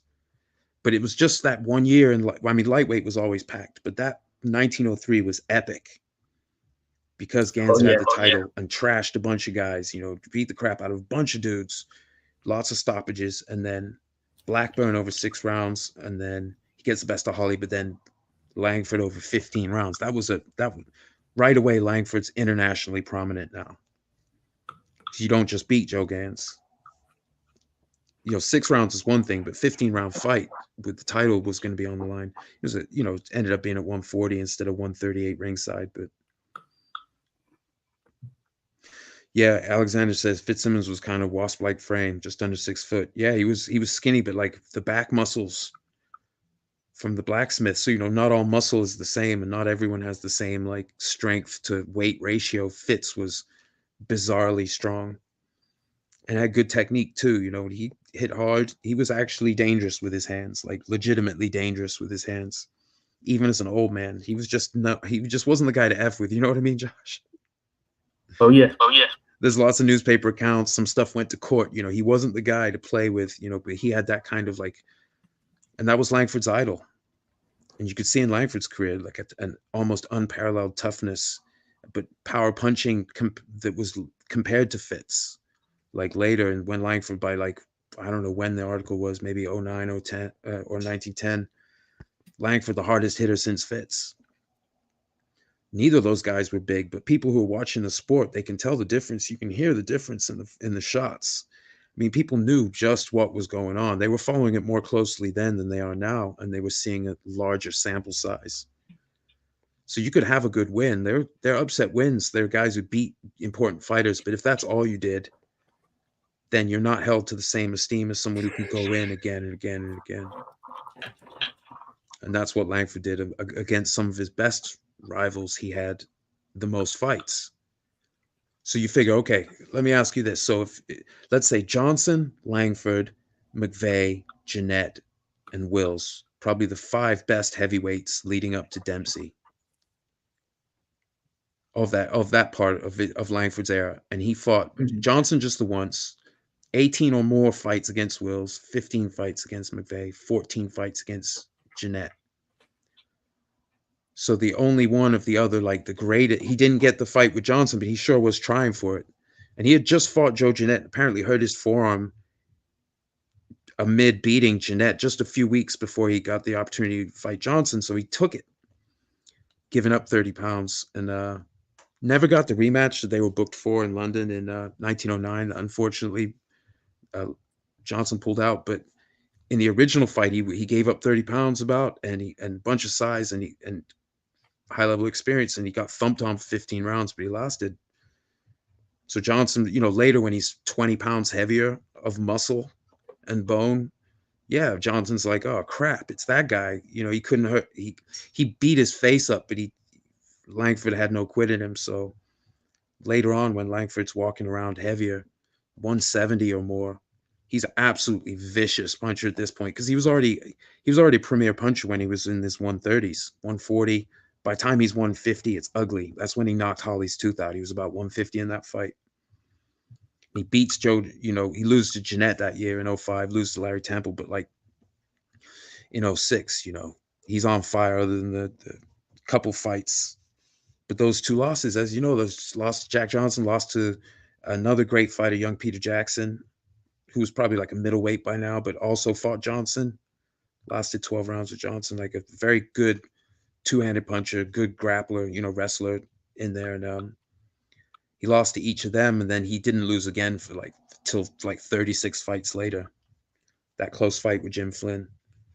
And then 22 fights after that, he loses a decision to Sam McVeigh in a close fight. It's just remarkable. But as you know, Josh, this is the groundwork. You've done so many great videos on fighter careers, especially the old school. You know what it's like. You get experience and then you try to find big names to get in there with to push your name out there. So now you're not just some dude, you're not just some name. You're like this guy who fought this guy. And Hmm. that's how you get it going. And Langford very quickly got there. He's not the only one, but he fought his first all-time great at the end of his first full season in his prime when he was actually the champion. Joe Gans when he was the champion. And yeah, he only made 140 ringside instead of 120, 138. But Gans fought Walcott the next year at 141 or 142. So Gans wasn't above. So even though Langford didn't get the title, the press, they were like, yo, he beat Gans because Gans would also fight welterweights and beat them. So that was the thing. Gans was a lightweight champion, but he was also a welterweight contender. And so he did, even in a non-title fight, did eventually fight Walcott for that title that Langford had fought him for. Holly got the best of Walcott in one of their fights. Just incredible texture.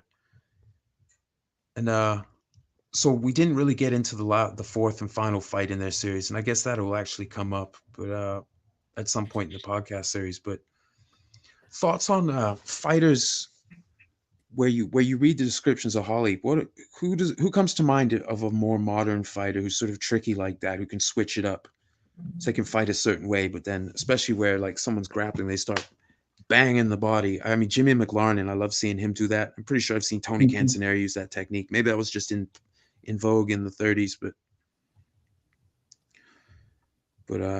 yeah, who's some guys who do that? Like if you try to grab them, it's a bad day. They're gonna like punish you for having your arms up rather than just try to push off or clinch you back. I'm trying to think. Oh yeah. James Toney was about that. Like if you're throwing at him trying to crowd him, he was very calm in there. He'd throw a lot of counters, surprisingly quick when he really committed to shots, but a lot of deceptive like pitter patter shots, and then the big one comes and the people don't see it coming. But I don't know that he punched his way out of a lot of clinches. Well, a lot of guys knew not to clinch with him too. I'm not sure. What do you think, Josh? Yeah. There are. I think he's one. I guess you can say. Well, that's an interesting question. I had to really think about it. Just to think about some guys who are like that because there are a number of guys who, hey, if you grab them, they're not going to stop punching, and they're going to keep laying into you, which is what they teach you. And you can hear them teaching that in the amateur world as well. Hey, let the referee jump in there and stop breaking it up. I think like Sean Porter, he's one of those guys who will get in very aggressive, not stop punching. Of course, he's recently retired. But yeah, there have been a number of them over the years. I'm just trying to think back myself. It was a good question. Good question. And one, I feel like I had to think about it just looking at it from the standpoint in which you presented it. But yeah, there have been those that are Yeah, it's very all good. aggressive. I'm having trouble thinking myself. Let me ask you a different question. So here we have Langford fighting Bill Lang, who's got a similar reach, only a slight reach advantage, fingertip to fingertip, but he's 30 pounds heavier. So who's someone smooth who could go in under these rules and beat a smooth fighter, or like someone who's taken that approach like Lang was, where he's giving ground a lot and then trying to plant and fire. Oh, I Who's think someone they. you would put in there? Not necessarily of Lang's size, maybe of Langford's size. Who's someone you think would do well against that sort of circling style that Jack O'Brien sort of in and out circling angles? Yeah, yeah. Generally, guys who are apt at cutting the ring off. I think a guy like Terrence Crawford, just given his overall skill set, mentality, and demeanor in the ring, I think he's someone who would be very good at jumping in there, cutting the ring off, and really applying his trade in that particular way. Just thinking about a guy who would certainly be trying to stay away from him and really not engage in that manner. He's one, certainly, and you could argue there's some others who operate in a similar fashion. I mean, even Errol Spence. I mean, he was known for, or he is known for, uh, really cornering a guy and starting to dig into the body. Just thinking about two welterweights who are out there right now. So he's a guy who is known for that and willing to go in and do what he needs to do in the trenches there. Man, there are others in varying weights when you really think about it. Think about a guy like Chocolatito. He's one of those guys who can throw an amazing amount of punches, and that's something that made him popular for sure. But man, he just has a way of finding you there in the ring. So, and I think he's shown that over the course of his career, even here in the latter portion of his career. As a matter of fact, want to see him back in the ring. But yeah, he's one of those guys that he just finds a way to reach you when you're in there, no matter the situation, just really lay into you with punches. So he's one of those individuals. Another guy who is coming up in the ranks right now, but is already making a statement in under 10 fights. Oscar Colazo is a minimum weight fighter out of Puerto Rico. Been impressive as far as his career thus far, but he's another one of those guys. He just found a way to just always cut the ring off and really lay into a fighter and essentially break them down in a certain capacity. Many more, certainly, many more that are out there, 140 pounds right now.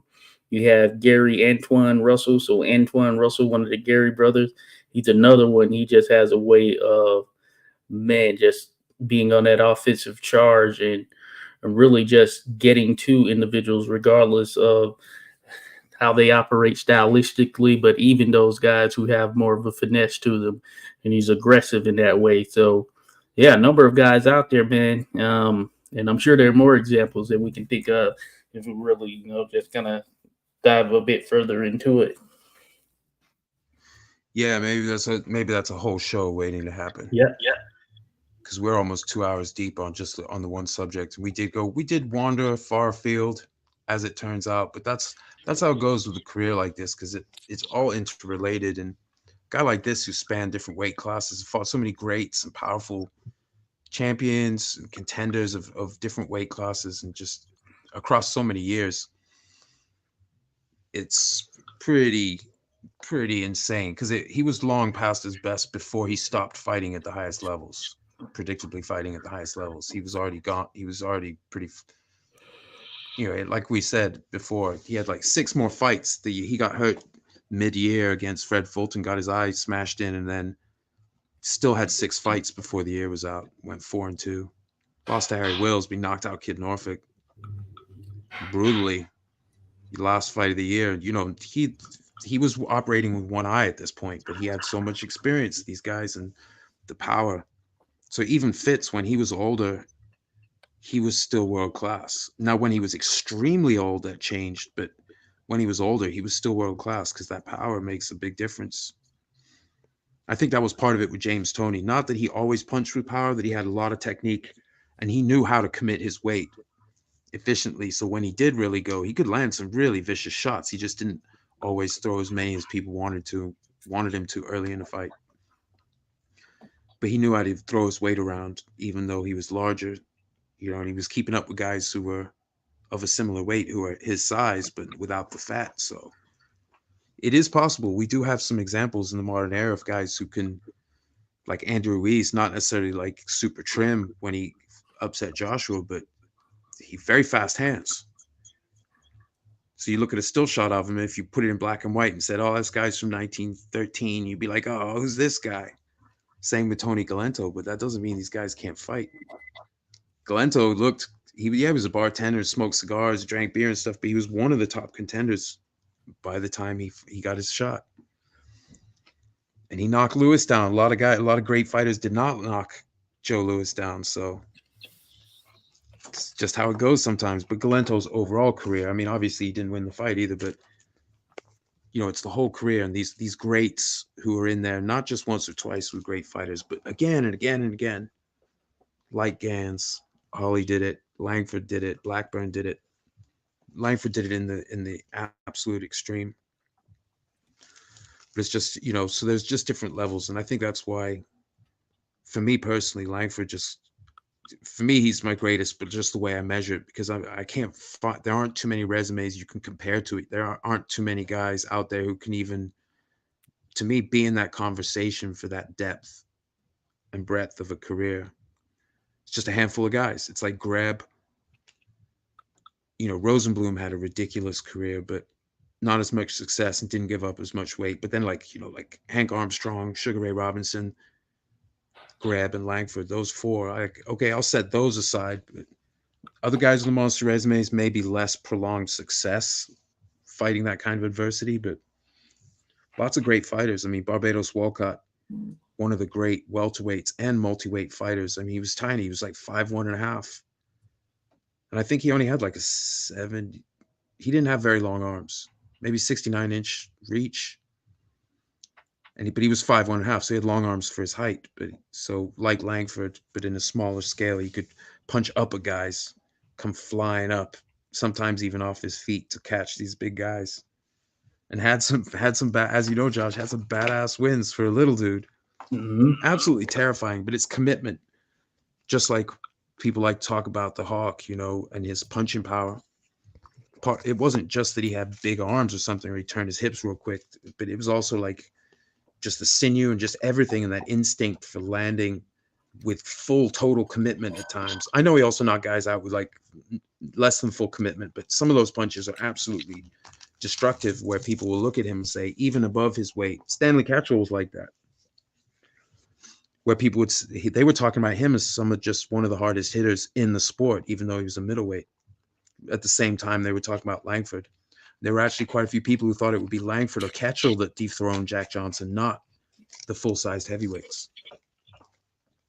Didn't work out that way, but there were a lot of people who credibly thought that, real experts on the sport, who thought Catchell actually had a shot against Johnson. He got a knockdown, but, he didn't. But that pissed Johnson off, who liked to play with his food, and then he immediately just absolutely flatlined him. Johnson could really hit when he wanted to. That wasn't necessarily his approach. But like with Langford, once in a while they get ticked off, and they get like Kid Norfolk got the full treatment from Sam Langford because he'd been questioning if he was still elite, and he absolutely blasted him. So don't get a rise. Don't talk smack to Michael Jordan, and don't tick off certain guys. Ali was a bit like that. Don't wind that guy up. And if he says, "Call me Muhammad Ali," just yes, Mr. Ali. You know what I mean, Josh? Like, don't rile up Muhammad Ali. Don't give him extra reasons to elevate his game. I don't know if Langford was always like that. He was pretty easygoing, but there are guys not to get run afoul of because it gives them extra power. These guys, I don't even know if they had they were called bitter rivals, but I think that was more in fight terms. I don't think they necessarily had a bad relationship. I don't actually know. Just to circle all the way back, let's randomly transition back to the thing. But it's it's a crazy career, and even early in his career, compared to his contemporaries, Langford's fighting a very hard schedule. I think that's worth mentioning, Josh. 1903, 1904, 1905, 1906, very tough schedule. He doesn't go undefeated any of those years, but he goes undefeated in 1907, 1908, 1909, only one loss in 10, one loss out of a busy schedule in 11, undefeated in 12, 2 losses in 13, 1 loss in 14 to the great Jeff Clark. And then 15, he has more than one loss. But it takes that long. It's like 1915 when he's not keeping a stupendously winning record. It's just madness, right?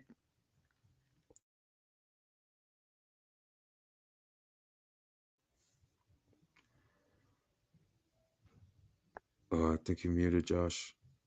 Plus, I just suddenly stopped talking after like a 40-minute monologue. My fault, folks.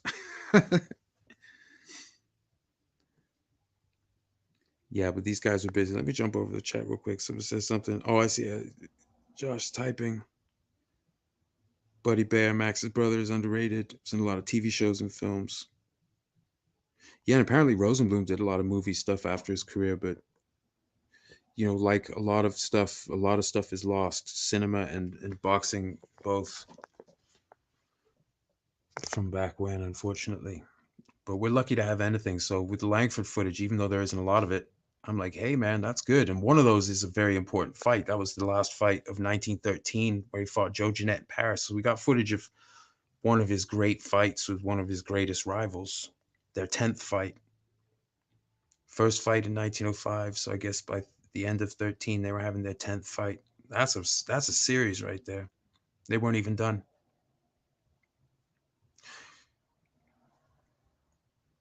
Yo, Josh, you still there? Can you hear me, brother? Yep, Yep, I am. I I get am. an I get echo an though. echo, though. I think the other users hear it. Oh, when you talk, yeah, I didn't mute it just now. That's my fault, brother. Oh yeah, Oh all yeah, good. all good. Yeah, so I think we covered this fight. We covered a great deal of ground. Any final thoughts on maybe on how a crazy schedule, like, is there a comparable version in the amateurs, or is the danger because of, not because of skill, but because of less rounds and things like that? Is it harder to forge, like to rock it up? Is it more prevalent now, like sort of like a more gradual build even within the amateurs than what we see here, schedule wise, from your experience? Well, there are certainly those fighters that are out there who have a pretty aggressive schedule as far as the amateur side leading up into the pro ranks, of course, generally doing 3 rounds. But that being said, a number of time spent there in the amateurs, applying their trade, racking up a number of fights. Excuse me. Yeah, there's nothing for certainly some of the youngsters, even here around the Washington, D.C. area. I know some who've gone pro here in recent months, things of that nature, but they could have 100+ fights, nearing 200+ fights, for sure. You think about some of the others who are out there, even some in other countries and things of that nature, they could have well above that. Vasily Lomachenko, you're talking 400 fights. Essentially, I think he was 396-1 in his career on the amateur side. So he spent a lot of time there. Heck, even Adrian Broner, 300+ fights as an amateur. So certainly there are Really, those I didn't know that about Bronner. Yep. So he's very good amateur decorated, and so yeah, there are certainly those who have more of these aggressive amateur careers, and they're trying to fight as often as they can. And then you factor in the sparring and all that goes into it from a training perspective. Certainly, there's some mileage and there's a lot of time spent in the ring, learning the craft and everything. You see less of the same thing from a pro perspective, at least for the elites of the divisions. Generally, yeah, you don't see them having as many fights these days as they did back then. Give or take, there were some differences. Of course, back then, some didn't have amateur careers or much of an amateur career back then, but you did have those that fought on the amateur side and then parlayed that into a pro career. Look at the amount of fights that Sugar Ray Robinson had, and I think he had like 80 something. I want to say around 85 amateur fights, something of that nature. I think it was like 84, 85 or 84-0. So you have kind of the best of both worlds in some sense with some of the amateur guys who have a ton of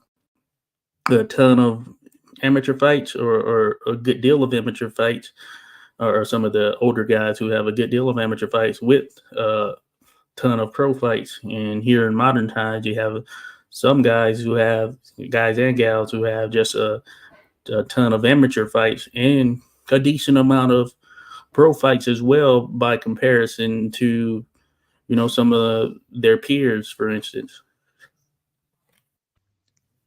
Fascinating. Yeah, I guess the gradual build, like up through the different things, less chaotic, probably less harsh of a weeding out process that allows for people to gain, lose, and regain confidence, things like that.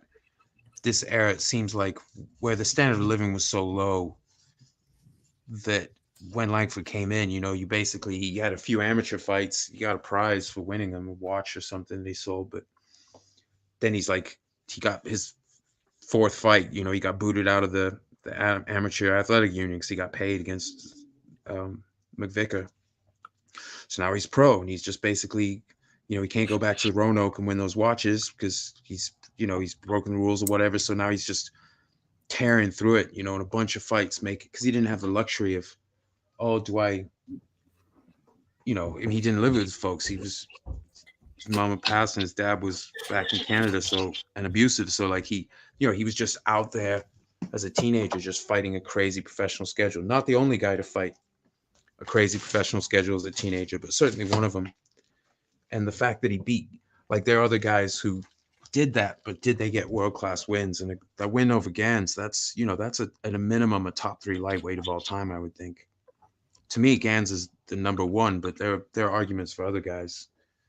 People would often mention like Benny Leonard and great Roberto Duran, but for me, Gans overall, because of what he did to guys bigger than him as a lightweight as well.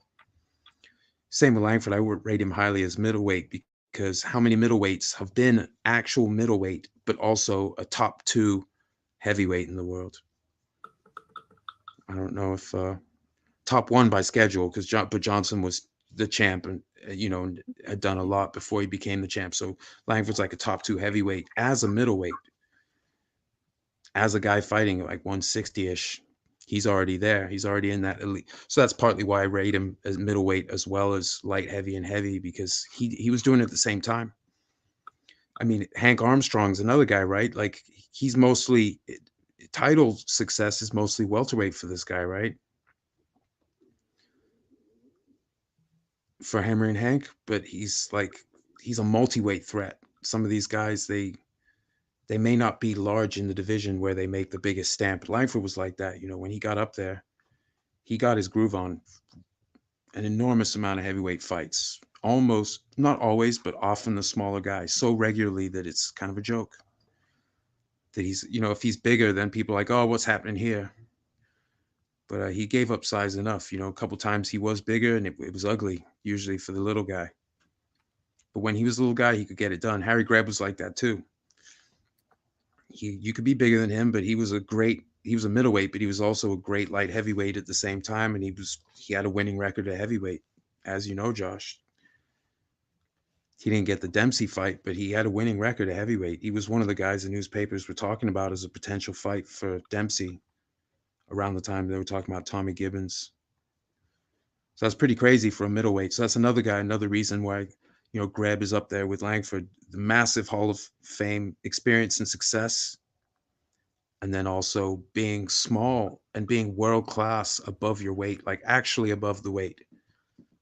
Pretty insane, I mean, there are cases for guys like Ali, who wasn't the heavier fighter in a lot of his fights. He did pretty darn good. It's at heavyweight where lots of guys have stopping power, but, he was like a flurry finisher, it seems like, more than a one-punch guy, but he made it work. Joe Louis wasn't the biggest guy in his fights. Marciano certainly wasn't. Dempsey wasn't. In fact, a lot of these dudes, there are times when one of the largest guys is the top guy, Jeffries, Carnera, Riddick Bowe was pretty darn big. How tall was Riddick Bowe? About 6'5". Yeah, he was a big fella, big bone too. Very good fighter, excellent fighter.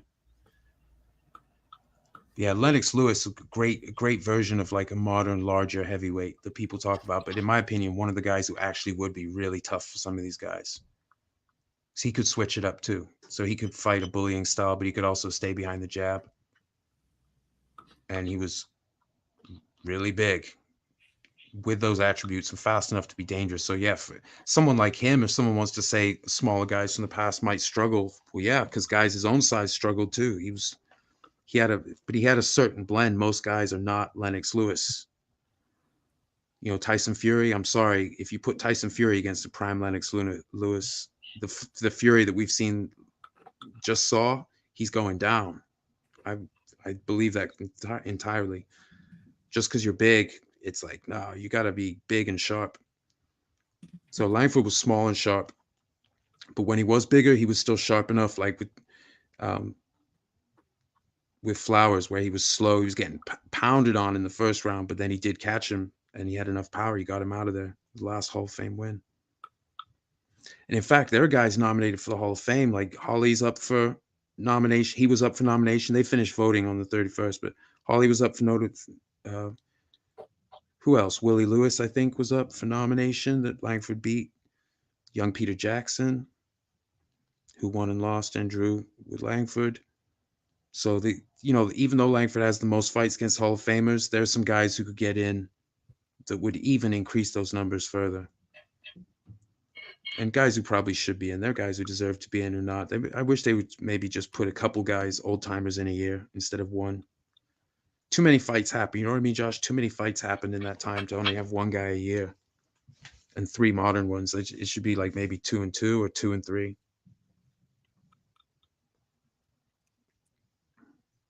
Oops, I blacked out the picture. But do you have any closing thoughts? We can keep going if you want. If you have anything on your mind, Josh. I'm just rambling at this point. Look at this massive schedule. We're catching up now. So we did the 4th, and so looking back at the 5th was the anniversary of 1919 fight with great Harry Wills. That was the year Dempsey became the champion, Wills the colored heavyweight champion. And then same day in 1922 fought Jack Taylor. I don't know what happened in that fight. I'm gonna have to look. Then we're off. Then we got 3 fights on the 10th and a massive 4-fight anniversary on the 12th. That's pretty crazy. And there's some good fights and there's good opponents in there. Some of it Hall of Fame, some top contenders like Gumbo Smith, young Peter Jackson, who I'm pretty sure it's the young Peter Jackson who retired in 1914. Sim Tompkins, who's up for nomination and not the welterweight of later years, but I don't actually know. I should look that up. I can't remember if Jeff Clark is nominated this year, but he should be. He deserves it. We've looked at on this series. I've looked at several Jeff Clark fights. He was extremely good. Gave Langford a tough time too. Long reach, moderate height, a good height advantage, but moderate overall height. Long ass reach, jabber mover, could flurry. Was more competitive with Langford than some other fighters. And like I said, he was the only guy to beat Langford in 1914. This was the year Langford was on the comeback tear, and he went like 13-1-3. But it was Jeff Clark with those long arms and that mobility in there that managed to get past him. So pretty crazy, especially as he'd been run over in under 2 rounds in their first fight in 1910. So that's a real improved performance, right, Josh? Like you get run over and then you're the only guy to beat the dude in all those fights that year. Yeah, certainly. They just shows how there can be improvement. So the buck doesn't stop at a single fight or a single loss. There's always that opportunity to come in and change the dynamic at any point. And just thinking about that, and I guess sort of like you're alluding to, I would say in closing, certainly this has been great just being able to discuss these 2 fighters, both 2 great fighters. And I think this just highlights sort of the strides that are being made from a historic standpoint, at least in getting more information out there based on the accounts that were well documented during their periods. And it just adds to just this overall, I would say, sphere that is boxing and boxing history in general, because there are certainly many conversations to be had on many fighters. And I know myself, I'm steadily learning new things on a continual basis, pretty much weekly basis, learning new things. And we find about other we find about certain top level or great fighters through other great fighters or top level fighters, contenders, competition just in general. And that's kind of the beauty of it.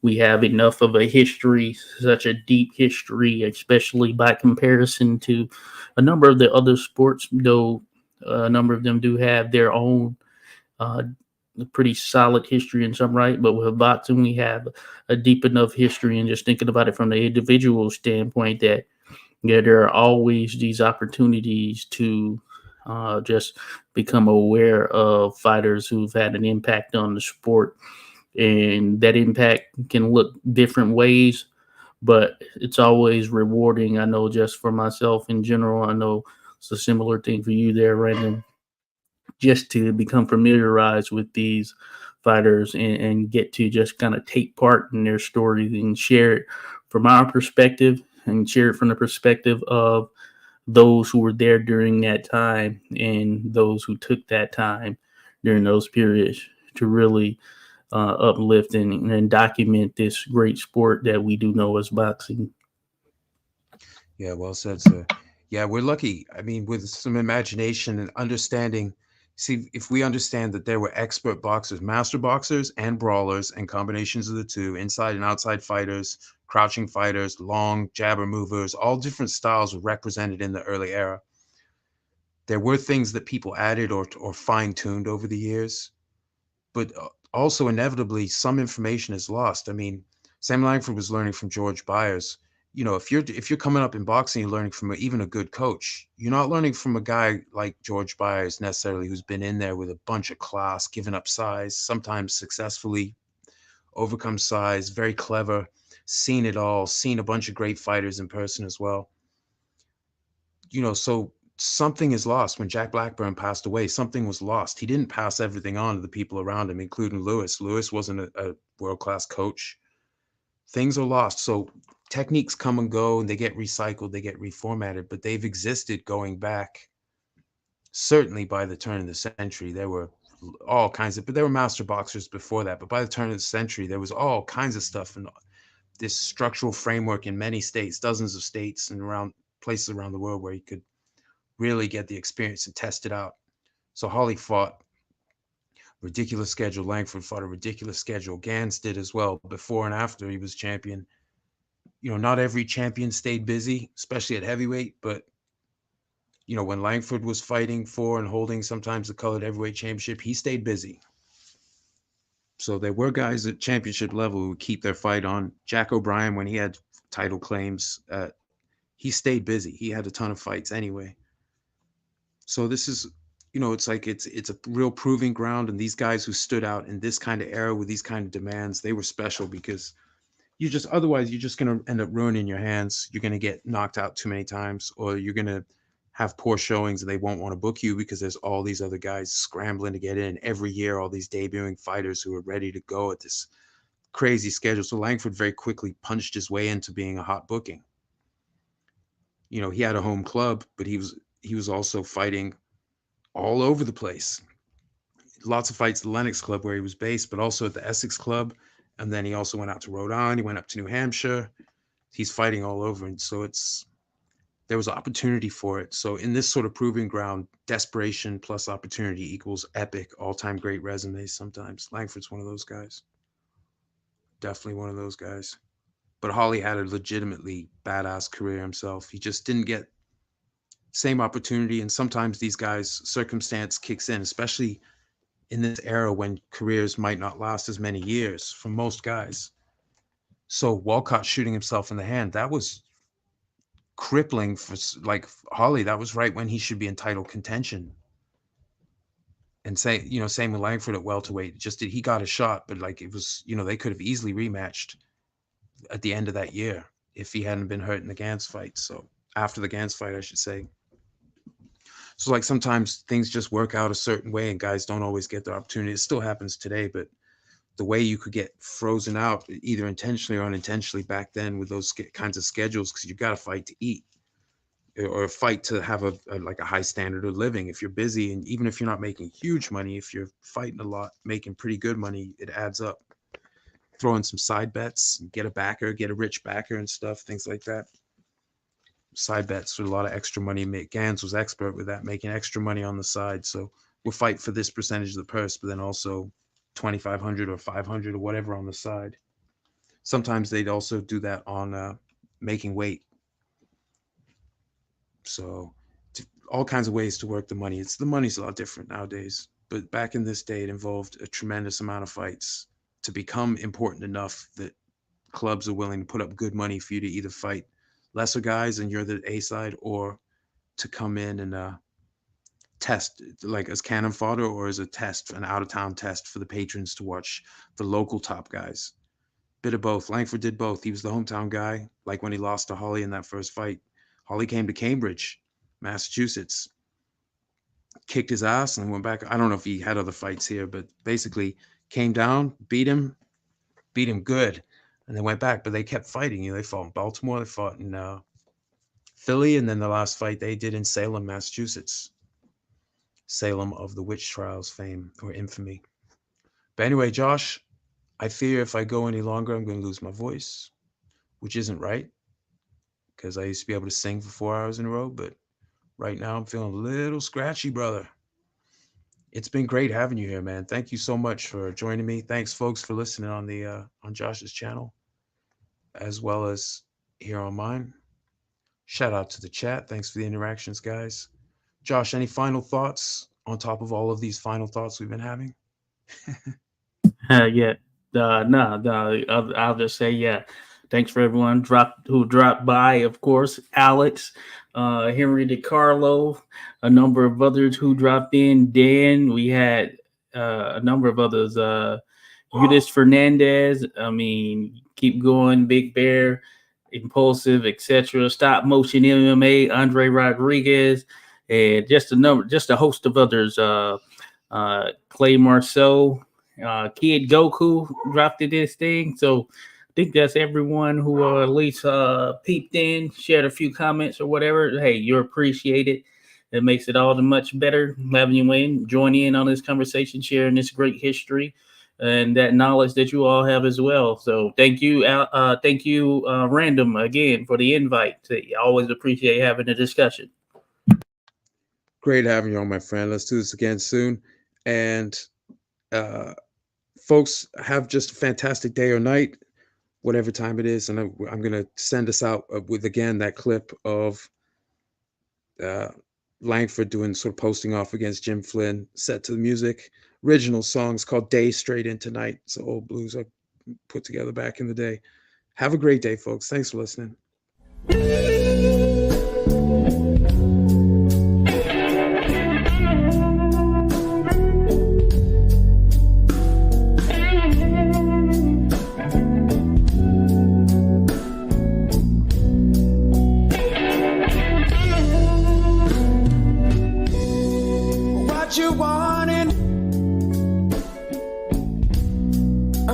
You got, they're never the same, make you wonder why you go on.